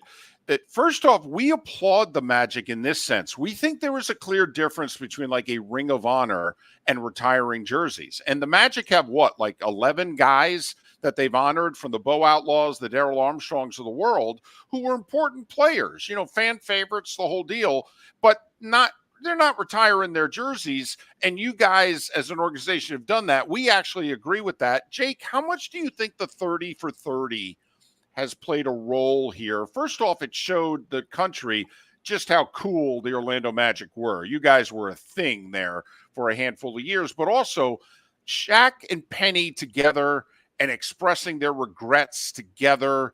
I mean, I thought from afar that to the Magic fan that was bitter at Shaq for how he left, that to me broke down walls. I think that has a lot to do with it, and not just in the film. Shaq has said publicly many times other things to that effect, the things that he said in the 30 for 30. And he actually kind of interestingly said yesterday that, the entire time, back then, Alex Martin's our CEO, was our head of public relations. So he and Shaq have had a relationship going all the way back. That started not as, boss of the team and superstar who wants to leave. Started as, hey, Shaq, I need you to do this, this interview with Channel 6 when you get done with practice. And Shaq mentioned that yesterday during the pregame press conference. Like, Alex and I we've talked offline the entire time. We've been friends and really close. I take advice from him. I respect him, this and that. So I think keeping the relationship open and cordial, which is what Alex did, and owner and the DeVos family, was really important to all of that. I think Magic leadership kept those avenues open, kind of behind closed doors, like without it being public. So I think there was that. I do think, you had to get to a point. The 30 for 30 helped that. Shaq being on TNT helps that. Shaq talking about, I'll come back. I want to buy the team one day, whatever. All of that stuff weighs in when you realize that there are some regrets. And Penny is the same way. And that era, and you guys know, I think it's kind of goofy, but, Magic fans always, the perception is that the Magic trade away all their best players, which when in reality, during those years, whether it was Shaq or Penny, and then with Tracy McGrady, and then with Dwight Howard, they all, sort of wanted to leave. They all felt like their time had left. I think there's a change also. It was not lost to me last night that it was Orlando versus Oklahoma City in a nationally televised game. I think that those seats have changed where, LeBron can win a title in Cleveland and you can have superstars in Oklahoma City. The world has gotten smaller, so you don't have to leave Orlando for Los Angeles if you want to make movies like Shaq did. So I think everybody got a little bit more comfortable with the history. But yeah, I think all of those things matter because when you make a decision like this, you just want to make sure that you're not going to have 50% of the fan base angry. And that was not the case. I think, you had a few people with a little bit of blowback, but most everybody thought the timing was right. And knowing that there were some regrets on both sides, I think was important to kind of getting that done last night. All right, Jake, last time we talked, they were 16-7 and they were about to play the very challenging part of their schedule. Well, since then, they've gone 13-18. They didn't do anything at the deadline. First off, did that surprise you? And secondly, where do you feel the team is right now?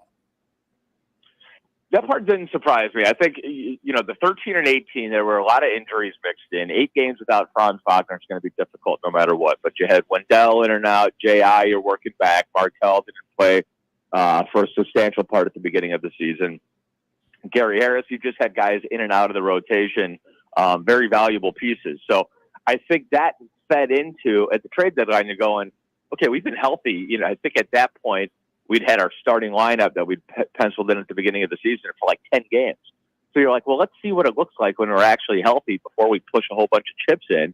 And then the other part is, we've got two young franchise-type players in Paolo and Franz, and you want to make sure you have all your assets able to make whatever move you think is going to, quote, put you over the top or get you right there, closer to when Paolo and Franz are kind of hitting their peak, which is probably about a year or two, maybe even 3 years down the road.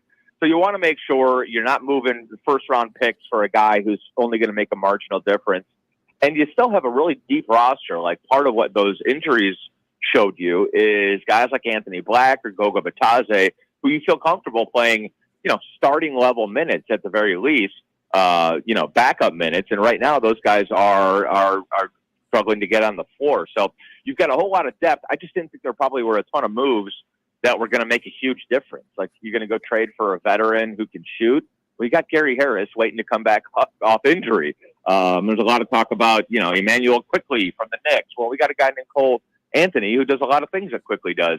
We have a lot of young talent in place that you want to see develop. You didn't want to trade any of those guys who had their best basketball ahead of them. And you felt like you had something kind of brewing here. So it didn't really shock me that they didn't make a major move. I thought maybe a small marginal move might have been possible, but I think you're still ahead of schedule this year, and you don't want to do anything to jeopardize the chemistry or your future ability to make a move that might actually put you over the top. So I think it made sense to be quiet. It was a pretty quiet trade deadline across the league, period. Unless you're the Indiana Pacers or the Raptors or the Knicks, there weren't a ton of moves that I think moved the needle too much. So it was one of those years, and I do think, look, you come out of it and you've got your group of guys healthy finally for the first time. Been playing pretty good basketball these last week or two.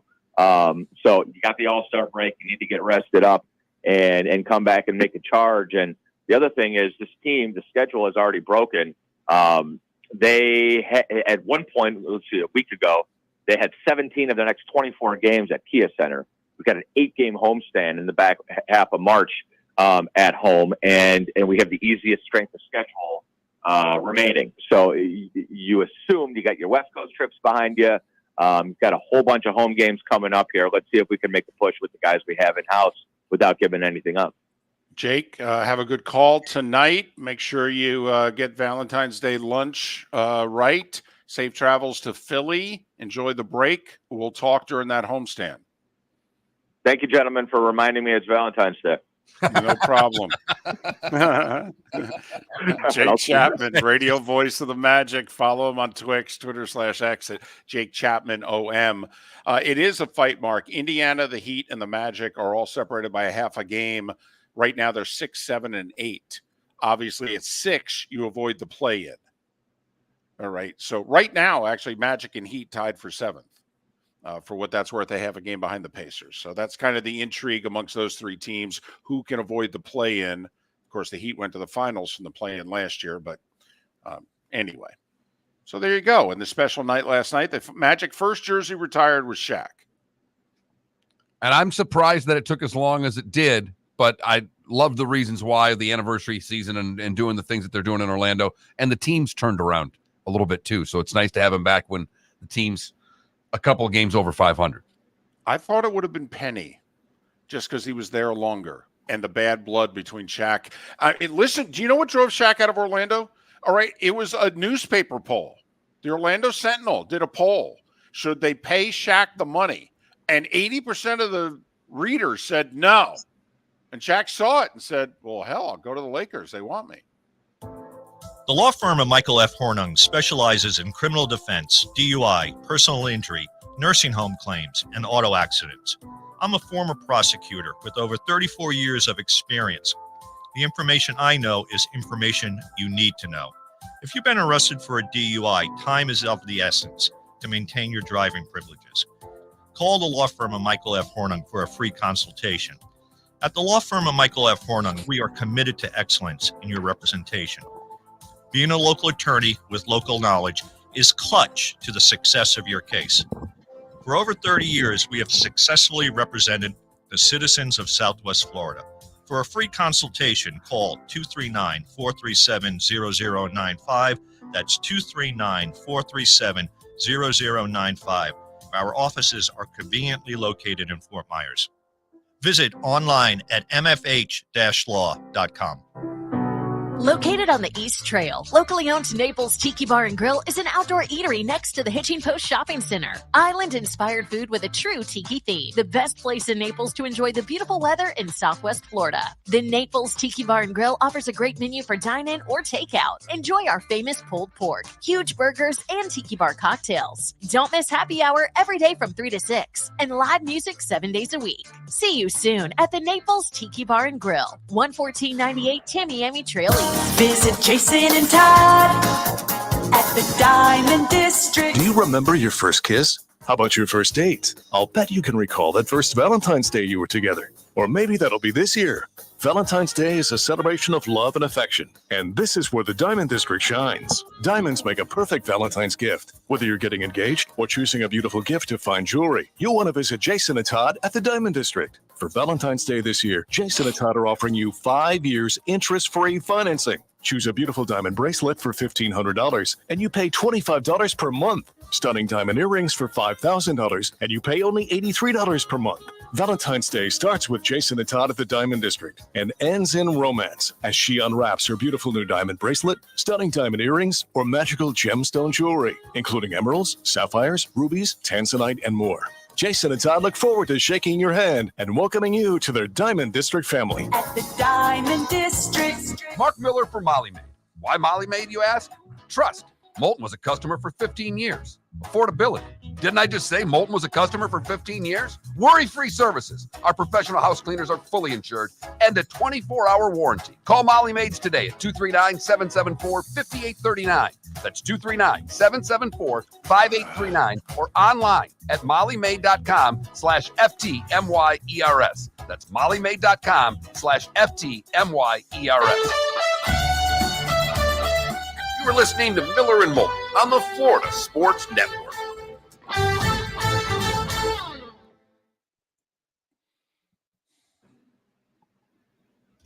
Yeah, Mark, I saw that, except I don't know. I didn't read the article. I don't know if there's any details on what was potentially offered or what.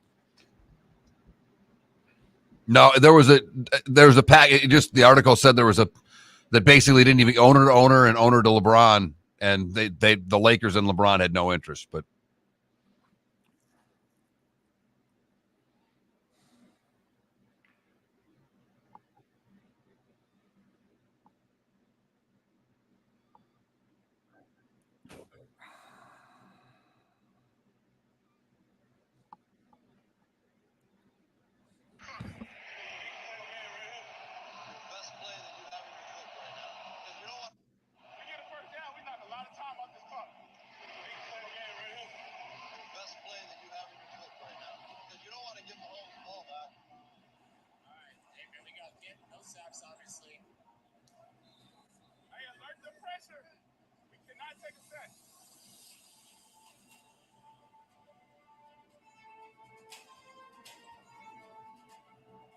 Looking left. Ball got tipped right out of his hand. McDuffie pressure.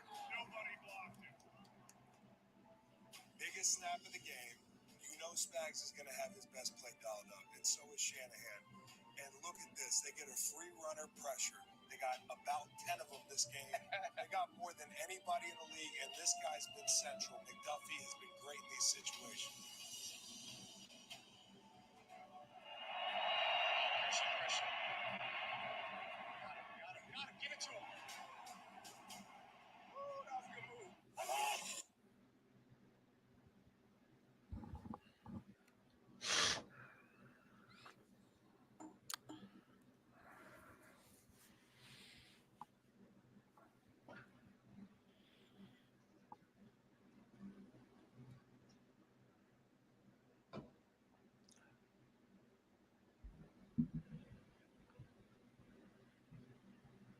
Jim, we didn't diss the Saints, but facts are facts. I mean, they went the first 20 years of their existence without a winning season. I mean, they were bad. They were the Aints.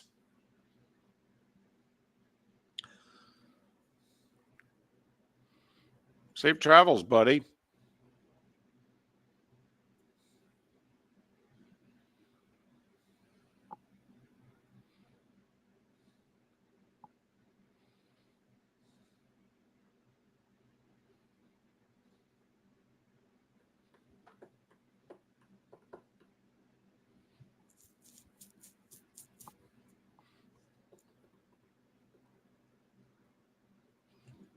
It's a pretty good show today. Yeah. By the way, Trent, you were asking. I know the Valentine's Day thing dates it, but the Bill Bender interview was good. And that stuff I think could run. The content of the interview. Yeah, I got you. I don't know if you need to edit out we ran the interview at 38 if we'd have to run it at a top of the hour. If you want. Just run it again in the same spot. And the Valentine's, it's running on Monday. Yeah. They know it's the best of. It's Valentine's Day. Yeah. I think the Bill Bender interview. The only thing that we should probably the one thing that we need to do is we can have the voice person do it, or you and I could do it one day. Is we probably need to cut some opens. Hey, you're listening to the best of Miller and Moulton here on the Florida Sports, or whatever. We're coming back.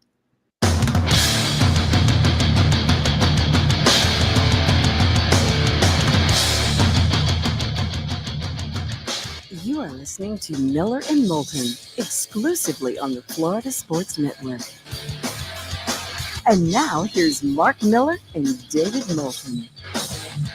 Having some fun with you, getting over the hump in terms of the work week together, but also since it's Valentine's Day, our poll question is about the romantic holiday, how much you're spending on it this year. And, a lot of you are not spending a lot. Don't know if it's because, you're going to spend your money on Valentine's Day, which is why, partly why Todd and Jason, it's the Diamond District bonus hour. You really may want to visit them like right now. If you've spent nothing and you need to spend something, if you know what I mean. And the other part of the equation is the sports romantic in you. What was the first team athlete that you fell for? This is what made you love sports.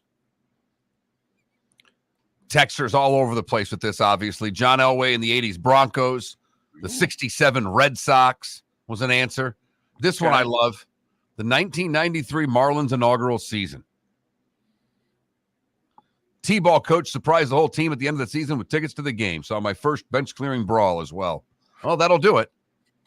At pro player Joe Robbie, what's now Hard Rock Stadium. This gentleman says spent $25 on Valentine's Day, but broke the bank at Jason and Todd's at Christmas, so she's okay. And finishes with the 72 Bruins with Espo and Orr. There you go. Well, Jesus saves, but Espo buried the rebound. Those are some of the church signs in New England that year. So those are some of the answers, and thank you for all the texts that we've been receiving. I've just been kind of going through here and there. There's been countless texts today, so thank you for your participation. And hopefully we've put a smile on your face, making you think of your first sports love. You know what? I never fully understood why it was the 72 Bruins captured so much of New England's imagination. But, you and I are hockey fans. The Bruins, I'm a handful of years older than you, but, when I first started paying attention to hockey in the mid to late 70s, the Bruins and the Canadiens seemingly were playing in the conference finals every year. Bruins were good. They were really good. Hell, they went to the finals a few times before they lost to the Canadiens. All right. Then, throughout the 80s, the Bruins were good. Okay. They didn't get to the cup, I don't think, until the very end of the decade, but the Bruins were always good. Made the playoffs every year, usually won a round. Okay. And then in the 90s, them and the Penguins were battling in the conference finals. But it hit me in 2011, Mark, when they were skating with Lord Stanley. I'm like, holy mackerel, it's been nearly 40 years since the Bruins have won the cup. For a team, as you just mentioned, that had really good teams. Like every year they were good. But then after 72, what happens? The Canadians get rolling there and take them out seemingly then the every year. Islanders, then Then the the Oilers. Islanders get good. Right. And then they finally get to the final. And who do they play? Edmonton. Right. And then, then they And then couldn't. the building breaks in that series. Right. Then at times they couldn't get past the Flyers and get out of the East to get to the finals. Then they couldn't get past Pittsburgh to get out of the East and get to the finals. And I'm like, holy mackerel, the Bruins haven't won the Cup in 40 years? Because it was 39 years. And they've been to the finals twice since and lost both. I mean, the Bruins have won one Cup in 50 years. They've had if they had 2 losing seasons during that time, I mean, they've been good for 50 years. They've danced with Lord Stanley once. Even my hockey team, they haven't been as good as the Bruins. Rangers have had very few losing seasons. Rangers have been but the Rangers weren't the Bruins. No. The Bruins were closer to what the Red Wings were during their run, but they won the final game a bunch. They got to the finals. Right. But, I mean, it's we talk about that. Teams that have been good. Like, hell, the Niners. It's been 29 years now. It'll be 30 next year. Obviously, it'll be 30 years minimum since the Niners have won the Super Bowl. Man, the Niners have been good a lot of those 30 years. Winning a championship's hard. Yes, it really is. Except for Kansas City, where it seems to be relatively easy. Right now, but then again, the Chiefs for the longest time were good but could never be great. And they kept investing in the old quarterback, arguably on his way down, but he was going to lead us over the top. Started with Montana, who until Mahomes was the only Chiefs quarterback to take him to a conference championship game for 40 years. And, they went with the Elvis Gerbacks of the world and the Trent Greens and it didn't work. So they decided, you know what? We'll draft this kid out of Texas Tech. Did you see, by the way, some of the 7 years ago, what people said on draft day about the Chiefs trading for Mahomes? Because remember, they took Mahomes one spot ahead of Deshaun Watson. And that was, it wasn't that people weren't doing the Mahomes to Trubisky thing. People couldn't understand how the Chiefs would trade up all the spots that they did. And with both Deshaun Watson and Mahomes on the board, they took Mahomes. And so, yesterday, that was the sports Twitter, what everybody said 7 years ago. And will we get that this year? Because Caleb Williams is going to go 1, and then it's a question mark of whether May goes next or Daniels goes next. But there could be up to 5 quarterbacks taken in the first round when it's all said and done. And there could be 8 receivers. Apparently, the pro guys are in love with the receiving core. And the I don't tackles. know. Yeah, but most mock drafts I'm seeing right now, Mark, are going 3 quarterbacks, 3 receivers. Before, Alt is most people's number 1 tackle. Okay, it goes 7th. There's another guy. I just saw him 5th on 1, but yeah, you're right. Heavy skilled position draft. And that makes for a more entertaining draft. The more skilled guys out there, the more people watch. We'll be back with a draft show this year. We will. Can I just, on Caleb Williams, though?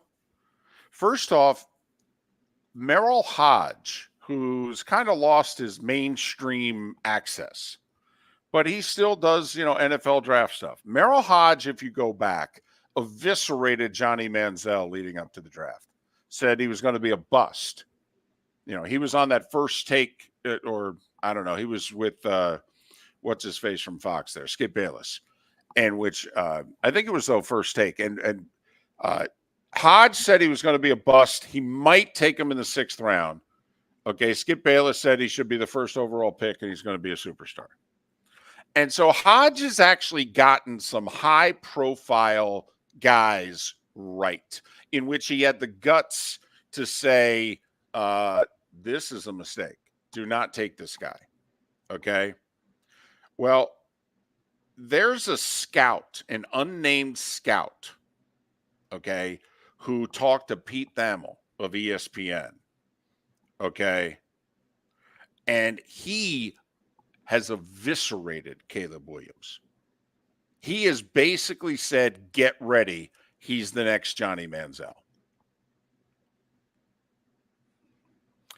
And Merrill Hodge has come out and watched the tape and said, yeah, don't take this guy. Not as a franchise quarterback. You want to take him as a project, but he's immature. Fundamentally, he sucks. And yeah, don't do it. I'm just warning you, don't do it.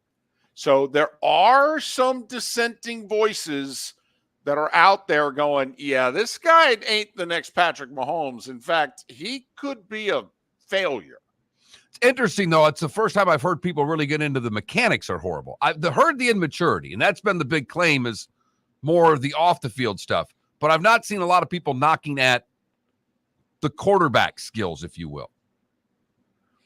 So, and obviously we'll have plenty of time over the next 10, 11 weeks to go here. But just, you know, everybody's got an opinion on these guys. And, you know, I mean, that's how it is in a war room. I mean, that's how it is in a front office. You're sitting around with your scouts. You're making your board. It's a bunch of people's opinions after watching film and workouts, right? I mean, it's basically a live sports talk show, isn't it? 100%. It's NFL. It's Pat. Yeah, it's 7 Pats in a room. Let's put our board together. Arguing over hand size and wingspan. Right. And did he seem like a jerk to you in the interview? Nah, man. I just thought, you know, he's fiery. Okay. Right. We going to put a lot into this workout? Nah, man. Watch the tape. Well, which tape are we watching? His Heisman year or the next year? Hey, do you think it's a big deal he cried in his mom's arms after losing at Utah? Okay. Do you have a problem with that? Hey, what about those things the USC players said in the bowl game when they won and they talked about, yeah, it was nice to be a team? You think they were talking about Caleb? Hey, do you have a problem with the fact he doesn't want to play in Chicago? And Chicago's going to take him? By the way, think about that. Why do you not want to play in Chicago? You only have to imagine if you win one time in Chicago. Because that's where quarterbacks go to die. I understand, but you got to remember the ego that you have. If you're that good and you're going to be taking that high, you don't think of failing ever. And Trent, I'll put it right back in your face with your favorite team, because I sat across from Matt Stafford before he was drafted, and I looked at him dead in the eye, off air. I didn't ask it. I would never ask a question on the air. I looked at him off air, and I said, I'm born and raised in Michigan. I said, you really want to go play for the Detroit Lions? And he looked at me like I was the dumbest you-know-what in the world. And he said, absolutely. Who doesn't want to go number one and have that chance to turn everything around? He answered it in 2 seconds, and it was genuine, and it was honest. This guy doesn't want to go to Chicago. That's scared. To David's point, win once there. They give you the city. The city, the 85 Bears still own the city.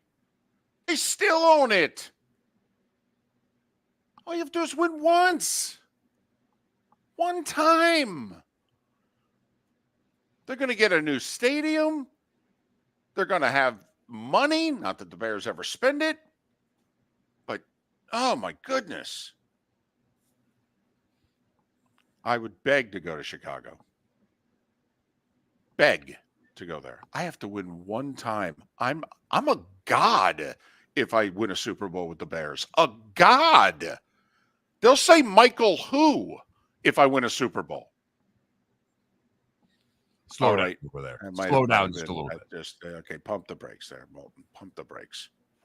Visit Jason and Todd at the Diamond District. If you're in love and thinking about a diamond, you'll want to hear from my friends Jason and Todd at the Diamond District. When purchasing a diamond, you deserve a relaxed, stress-free, and educational experience.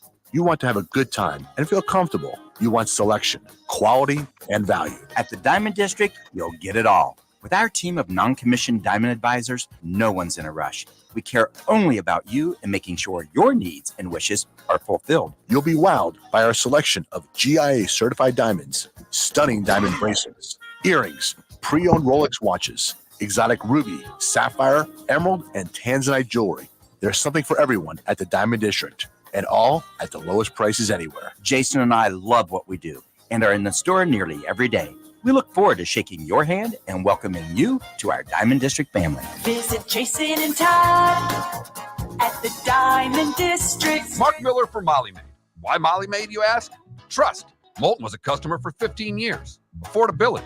Didn't I just say Moulton was a customer for 15 years? Worry-free services. Our professional house cleaners are fully insured and a 24-hour warranty. Call Molly Maids today at 239-774-5839. That's 239-774-5839 or online at mollymaid.com/FTMYERS. That's mollymaid.com/FTMYERS. Hello, friends and family of Southwest Florida. Are you looking to tap into the electric vehicle market? Well, look no further, because we here at Southwest Florida Golf Carts have just what you need. E-bikes, golf carts, LSVs, scooters, and more. Come down and talk with one of our experienced sales reps, have a soda and a smile, and you could be cruising the streets in your new EV today. Stop by the store or visit our website at flgolfcarts.com and enter for a chance to win $100 off your next purchase by answering John's monthly sports question. You were listening to Miller and Moulton on the Florida Sports Network.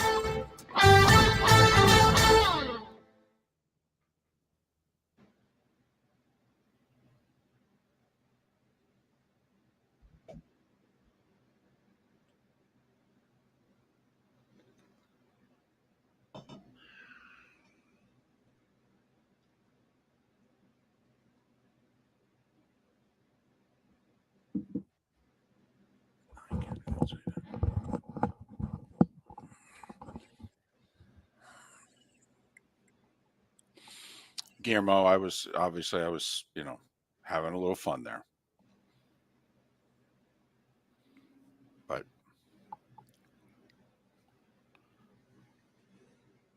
I do think it's sad that Michael basically has had nothing to do with the Bulls since he hit the shot to beat the Jazz. I mean, it's sad. I mean, he didn't even go back for the, honoring of the, what was it, the 98 team or whatever? I mean, that they did, a few weeks ago when they booed, what's his face's wife? Yeah. I mean, that's sad to me.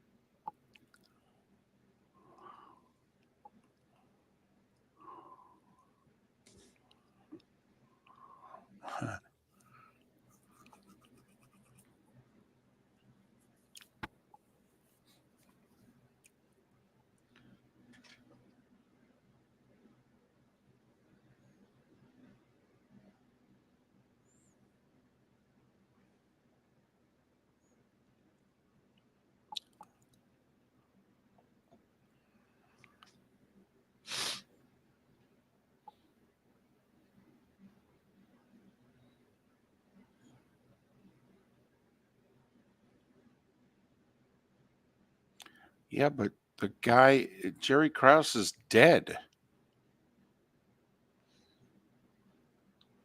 And it's not about the ownership. It's about the fan base at some point. I mean, yeah, it's why if you won a championship as a quarterback in Chicago, you would own the city. Well, yeah, because you'd be foolish to leave also, because they would just.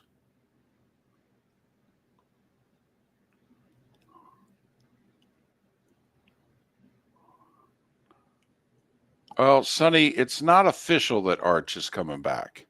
He's still got time, I thought. Because, there's a spring transfer window that starts like mid-April. Guys can transfer in a couple of months. They can start transferring again. Yeah, but the organization is angry at Sammy. Do the Bulls have angst towards Michael? Yeah, there's a spring transfer window, Sonny. It's like April 15th. They can transfer again. Oh, crap. I got to probably get some good, bad, and ugly stories. Well, McMahon's also got some health issues. So, but he does make trips back.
Here we go.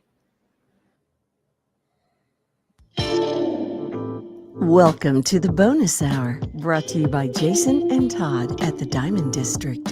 And now, here's Mark Miller and David Moulton. 21 minutes past the hour. Good, bad, and ugly. What's on tap? Today was the day when. We'll also make a prediction or two, and we'll tell you about the bets that we are going to place. We've started doing that in the last couple of weeks, actually putting our hard-earned money behind some of these games, almost all of them being college basketball. You know, we have a major decision to make coming up in about 25 minutes' time. Can a team go the entire season without winning a game in college basketball? We know there hasn't been a team in nearly 50 years to go the entire season without losing a college basketball game. That's still the 76 Hoosiers, at least in men's ball. But Mark, Detroit Mercy is 0-26. And correct me if I'm wrong, David, but they're not the only winless college basketball team this year, correct? Mississippi Valley State is 0-24. Detroit Mercy is 0-26, Mark. They have 5 regular season games left. They begin a 3-game homestand tonight. Ask Trent how important it is in Detroit to be at home. Well, for basketball teams in particular. Right, because it's worked very well for the Pistons. Yes. And those who have bet on them. By the way, is it the All-Star break or Valentine's Day? When did the bet go? All-Star break. Okay, so he's got till He's next got week. the rest. Yeah, Monday he can say the word. Okay. So here we go.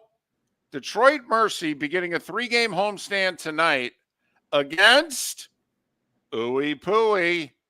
That's IUPUI. And Ooey Pooey's won all of 6 games.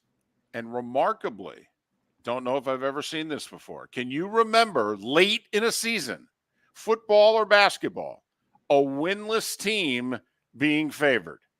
Not just being favored, David. They're a 5.5-point favorite in this game. Correct. The ESPN projections, percentage chance to win, I believe is 79% projecting that Detroit Mercy is going to win tonight. Now, we made note of Detroit Mercy weeks ago. Last week, we said, listen, they got a couple games on the road. They're going to lose these. They're going to come home 0-26. A week ago, we threw out loud, do we bet them at home to win a game? They're minus 240 on the money line. They haven't won a game this year. Correct. That's what 0-26 means, right? There is no more disrespect to Ooey Pooey. Nope. Than the spread on this game and the money line. Correct. And you want to play Detroit Mercy minus 5.5. I want to play the game. We can pick a side. Do we go, listen, there's no way we think a winless team is going to win by 6 or more. Okay? Ooey Pooey's going to be angry. This is going to be Illinois State going to Indiana State last night and whacking them as an 18.5-point dog. But, I mean, this is Trent, because here's the other sad fact. Sorry, Trent, I got to out you. How many times have you bet on Detroit Mercy this year, but you've bet on Detroit Mercy, not their opponent? 4 or 5 times. Handful. Okay, there we go. So Trent has You're to a keep glutton. Here's what I've been doing. Full transparency. I put $1 on money line. That's it. I've done it like 4 or 5 times. Okay. Because they're always like plus money, you know? Right. So, Trent's going to keep chasing, even if he is only betting a small amount here. Okay. Because you got to remember, he's almost lost a full day's pay now betting on Detroit Mercy. Add that with his Pistons losses, it's been a week's pay. Yeah, exactly. I mean, good thing the Heat won on the money line last night. Thank goodness. So, Trent's going to keep chasing. He's going to bet this whole 3-game homestand. If they keep losing, going to bet them tonight, going to bet them next one, going to bet them the next one. Right. Trent, you going to lay the 5.5? No, but I'll take money line.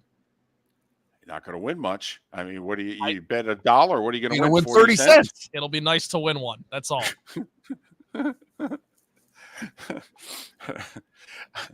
I'm serious.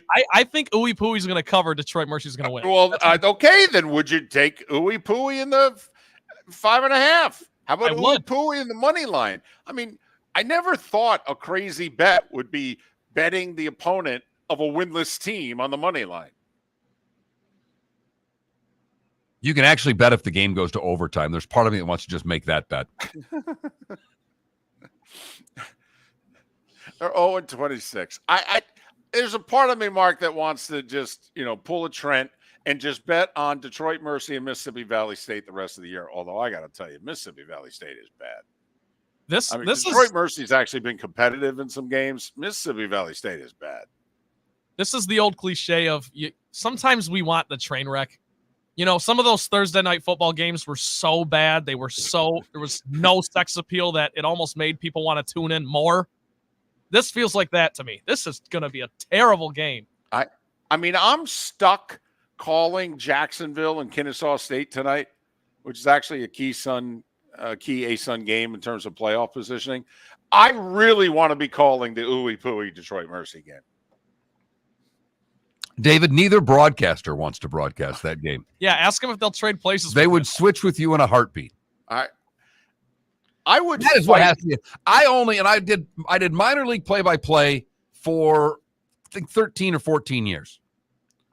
I only worked for one team that didn't make the playoffs in that entire time. And that was the longest damn season of my life. I cannot imagine for the life of me the voice of Detroit Mercy basketball, because you've got to interview the coach. You've got to interview players. You got to ask questions, and you don't, and you can't ask at some point, hey, coach, you've lost 26 in a row. What are we going to change this time? I mean, you've run out of cliches to try to put a. I'm pretty sure Mike Davis, former Indiana coach who took it to the title game, because it was his kid who came within like 5 points of passing Maravich last year as the all-time leading scorer. I'm pretty sure Mike Davis is still the coach there. Here's the other thing, Mark, about being the play-by-play guy when you're on a team that's this bad. Halfway through the season, the guy you're interviewing is losing his job. Correct. I mean, he's been interviewing Mike Davis, and he's known since Christmas that, it's rent, don't buy.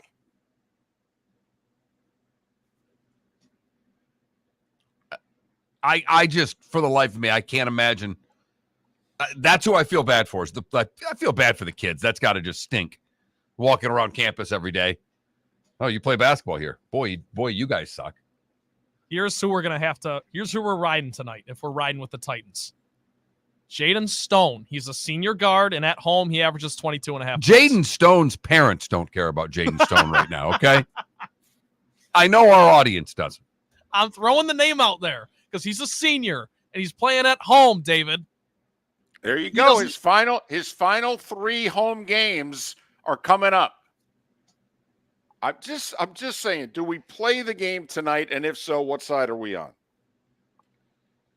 0-26. And they're 5.5-point favorites against a 6-win ooey pooey team. Well, David, you know my philosophy. I've been pretty consistent with this. I know. Don't put good money on bad teams. And both of these teams are horrific. How about if we put some bad money on it? Is there such a thing as bad money? Well, I don't have any counterfeit bills I can bet. That would be the only bad money that one would have. And since, as I've already described, I lost my money clip yesterday, I don't have much money anyhow. I don't have any good or bad money. How about this? If somebody finds your money clip with your $60 and your license and your credit cards on the golf course, if they find it before If they find it by tip, yes. we bet on the game. And we bet Detroit Mercy.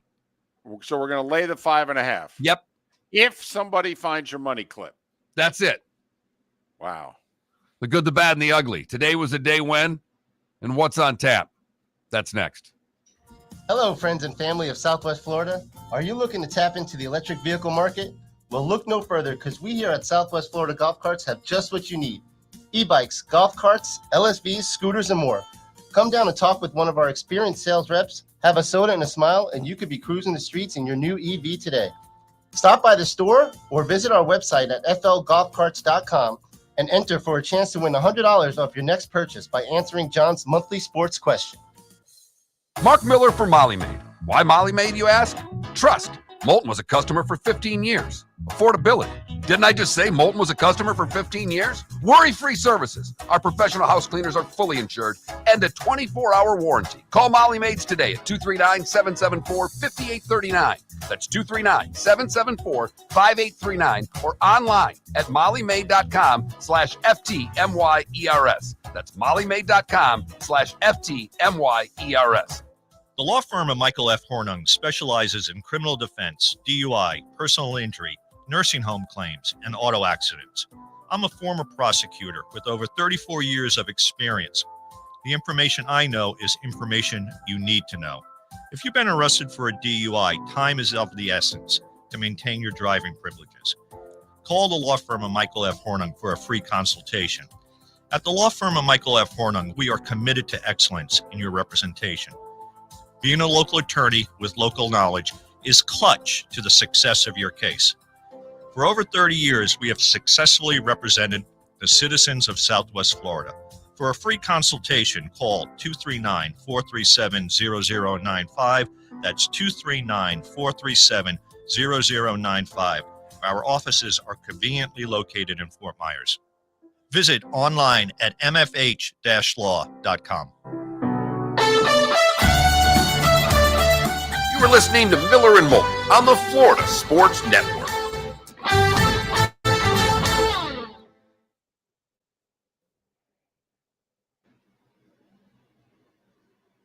So, just so you guys know, the best of on Monday will be all from this week. Pretty much every guest we had this week it'll run at some point. That's fine. I just planned it all out. And I threw in Amanda Kristovich, the Dartmouth stuff. All the way back to the 80s. The 80s. Yeah, because everything from last week, it's all pre-Super Bowl. So it's kind of hard to find timeless stuff. Right. But luckily, Pat comes in clutch with 2 segments for me. I love it.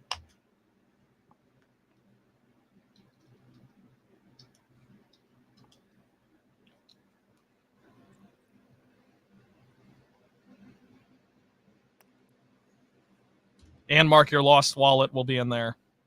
Oh, of course. There was a segment back in November that I have in a folder when the snake came into David's house. Still have that earmarked somewhere.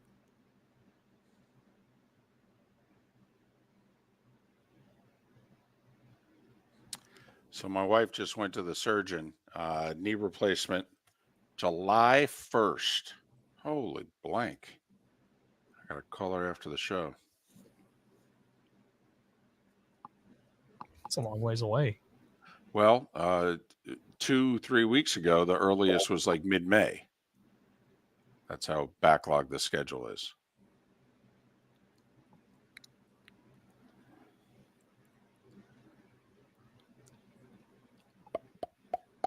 I got nothing.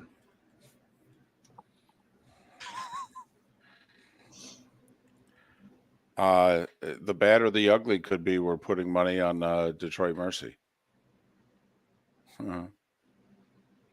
Or just the fact that those two teams are playing and someone has to operate the clock, call the game, ref the game. I'm telling you, I'm not kidding. I would love to do that game. A winless team with a good chance to win. Will the 10 students that attend storm the court?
Here at Pick and Save, we pride ourselves on local produce, fresh meat choices, and of course, our customer service. Let Pick and Save brighten your day with a wide assortment of food and drinks. What the hell? Can't turn this ad off. I didn't tap the ad. So are we playing Arkansas tonight? Yes. Terrible. Yeah, but it's Musselman. They're getting 8.5 at home against Tennessee. Boy, Tennessee just lost too. Yes, we are 100% taking the Razorbacks. Come on. Okay. All right. The question is, are we taking DePaul in 24.5? Oh, So many points. they're terrible. They are awful. They are terrible. I would stay away personally. All right, I here we don't go. know. Late cover, late backdoor cover.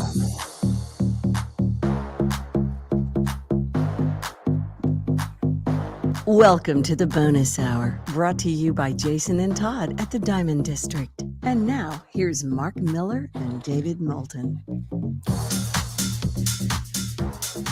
All right, final segment, Diamond District bonus hour. Listen, from just the guys we've talked to on the show today, some of the feedback we've gotten, a lot of you are not taking this Valentine's Day seriously.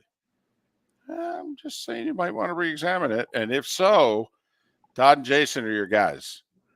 Go visit them today. It's Valentine's Day. That's all we're saying.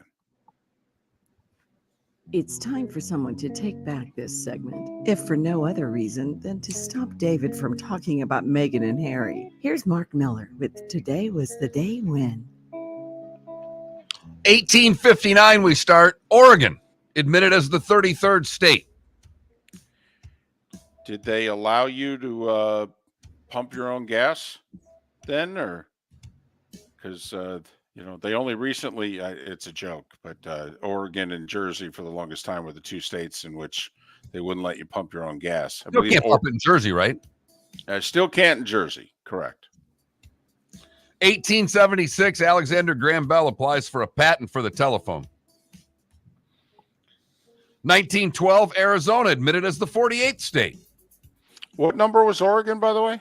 33. The movie Dracula, the original, premiered today in 1931. Today in 1960 was the second Daytona 500. Junior Johnson, the winner. He survived a 37-car crash. Well, of course he won. I think he was left. Right. Wilt broke the NBA career scoring record today in 1966. A year later, Aretha would record Respect. 1971, Petty wins his third Daytona, and Nixon put in this secret recording system in the White House. That came back to haunt him. That, somebody needed to say, one day somebody's going to hear these tapes. 1978, Texas Instruments patents the micro on a chip. I remember using a Texas Instruments calculator, thinking, "Wow, this technology is unbelievable. I can do a square root. Somebody can do the math for you. Oh my goodness!" 1985, Whitney Houston's debut album was released. Bobby Allison beats his son Davey today in 88 for Daytona, but it's remembered because Petty rolled his car over 8 times and walked away. The Silence of the Lambs premiered today in 91. Wayne's World premiered today in 92. Like some fava beans in a nice Chianti. Jeff Gordon wins Daytona from the pole in 99 today. And Russell Westbrook set a record with his 11th consecutive triple-double today in 2019. Remember when that was a thing? Man, the NBA media was losing their minds over triple-doubles. I remember one of those years he was like 16 rebounds away from averaging a triple-double going into the last game. You remember this in the last game of the season? And his teammates basically let him have all the boards that game. It was ridiculous. Frederick Douglass, Jack Benny, Woody Hayes, Boom Boom Jeffrion, Steve McNair all born today. Teller, the other half of Penn End. He's 76. Broadcaster Pat O'Brien is 76. Jim Kelly is 64, and Drew Bledsoe is 52. What did I miss, David? Well, obviously, it was today in 270 that they beheaded St. Valentine, and that's how this all started. That he was the one. He was still doing marriages, and Claudius had said, "No more this falling in love stuff." Okay, and Valentine said, "What are you talking about, dude? I'm a romantic." So then he had him arrested, and then they beheaded him. He left a note to my sweetheart, which became, Valentine, sweetheart, sweet Valentine. And there you go. This is reportedly where it all started, in the year 270. I don't know why Hallmark waited so long. Goodness sakes. They had over 1,700 years. Okay. There was actually the infamous Chicago Valentine's. Yeah, I skipped the massacre. I know that's because you're caring. It was 95 years ago. I am going to say something just because, unfortunately, time flies. 6 years ago today, Parkland. I believe it's been 6 years. Wow. And I want to bring this up. And Mark, you were old enough to remember because it was all the way back in the 80s. But today was the day Dan Jansen fell in the Olympics. Earlier in the day, this is 1988. We got 3 channels and PBS, and the Olympics were monster. They were bigger than the Super Bowl. The Olympics were. They really were. In 88, they still were. And we're all watching. And Dan Jansen's sister dies of cancer in the morning. And he's the favorite to win gold in, I think, the 500 meters in Calgary. And he falls. And so obviously he's out. And he's crying. America's crying with him. Okay. The next Olympics, he falls again. Then in 94, his best event, last chance to win a medal. I think in 88, in 92, he finished fourth in one of the races. The other one, he fell. And then in 94, in his best event, he finishes eighth. And so one of our great speed skaters, the best speed skater male since Eric Heiden, is going to go medalless in his career. And one of those moments in sports that can't be explained because he wasn't good in the 1,000 meters anymore. Dan Jansen goes out in the 1,000 meters and wins the gold. And there's a picture of him skating around the rink with his daughter, who they named after his dead sister, Jane. But the story really started on this day in 1988. Those of us of a certain age, you watch the Olympics every damn night. Dan Jansen fell tonight speed skating in 1988, and America's heart was broken with him. 100%. Remember it vividly. You've heard folks elsewhere mock Florida is gonna Florida. Well, Mark Miller sees it differently. He calls it the good, the bad, and the ugly. What you got, Mark? All right. You got to bear with me on this good because this sounds like it's an ugly, but it's a remarkable story. We go to Brooksville, Florida. Terry Mole works, she owns a ranch. She was working on the ranch and saw her son gets whammed by a 2,000-pound bull. So as a mom, what does she do? Her son's knocked out. She tries to block the bull. The bull chased her until it gets her. It gores her, knocks her to the ground. She says, I just kind of gave up. I thought, I'm done here. I can't hold out any longer, she said. Her brother-in-law raced over with a tractor, pushes the bull away. She's bruised, broken rib, all banged up. She has to go to the hospital. At the hospital, with all the things that they're working on, they discover that she has lung cancer. She had her tumor removed 2 weeks ago. And on Monday, she got the news that her cancer had not spread. So had she not been attacked by the bull, never would have known about the cancer, would have been dead inside of a year. There you go. For the bad, we go to Fort Myers, where a boat was stolen. The owner of Twin Screws Marina Service had a Center Council boat stolen from the business next door, which she rents out for parking spaces for boats. Police are on the lookout. If you know anything about the whereabouts of the Key West Center Council boat, give the Popo a call. And finally, the ugly. We go to Tallahassee, where a lottery ticket worth $36 million has expired, leaving the grand prize unclaimed. Aw, man. Listen, if gift certificates don't have an expiration date, why should that have an expiration date? The Mega Millions Quick Pick was worth $36 million. It was sold in Jacksonville. And, well, it went unclaimed. Florida law does require 80% of the money unclaimed to go to the Educational Enhancement Trust Fund. 20% goes to the prize pool for future prizes or promotions. And that is the good, the bad, and the ugly on today, Valentine's Day, February 14th, 2024. I do, David, have two follow-ups for you, though. It was a while back that a Port Charlotte man we had in the good, bad, and ugly was arrested for stealing a credit card from a coworker at Chili's and then using it to buy a pumpkin. He was sentenced to 24 months of probation and 50 hours of community service. And from earlier this week, the couple, the Cookie Monster the Cookie Monster robbers at the Lowe's have been apprehended, and they are now in custody.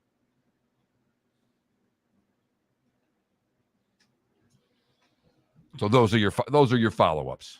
Good job with the follow-ups.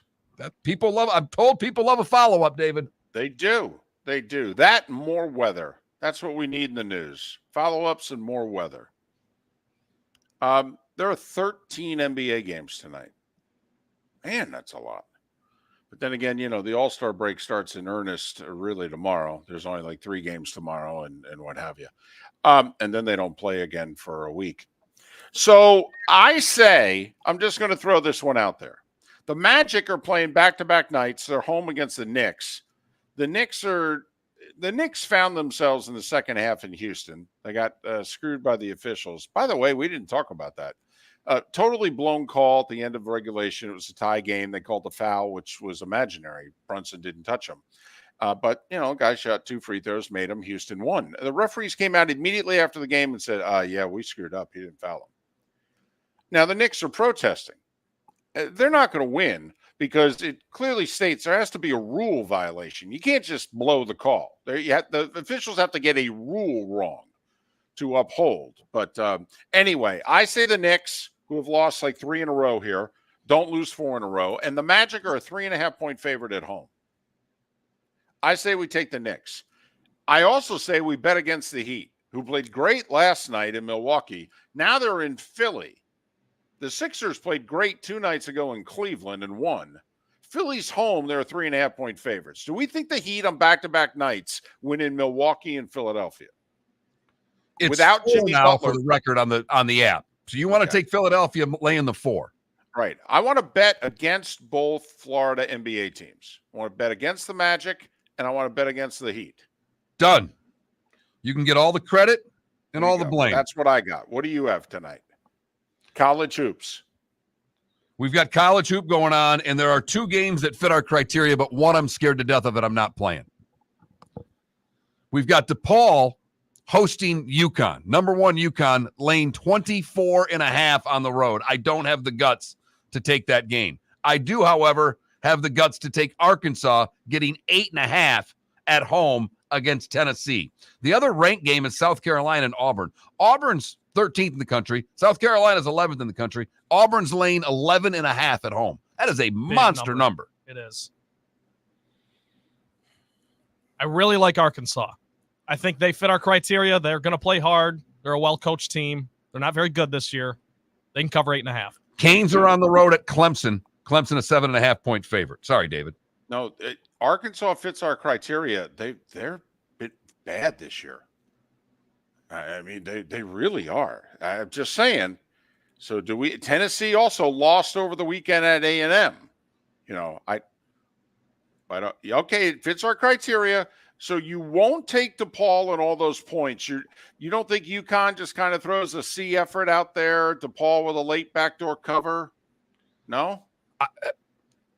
Okay. Hey, I picked the NBA games. You picked the college games tonight. And once again, Mark had his money clip fall out of his golf bag yesterday while playing.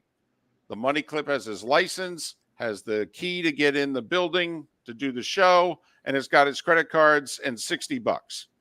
Okay. We only care about the license and the key card to get in the building. If you want to return the credit cards, that'd be great. Keep the $60. But if somebody returns most of those contents to Mark today, we're betting the ooey pooey Detroit Mercy game.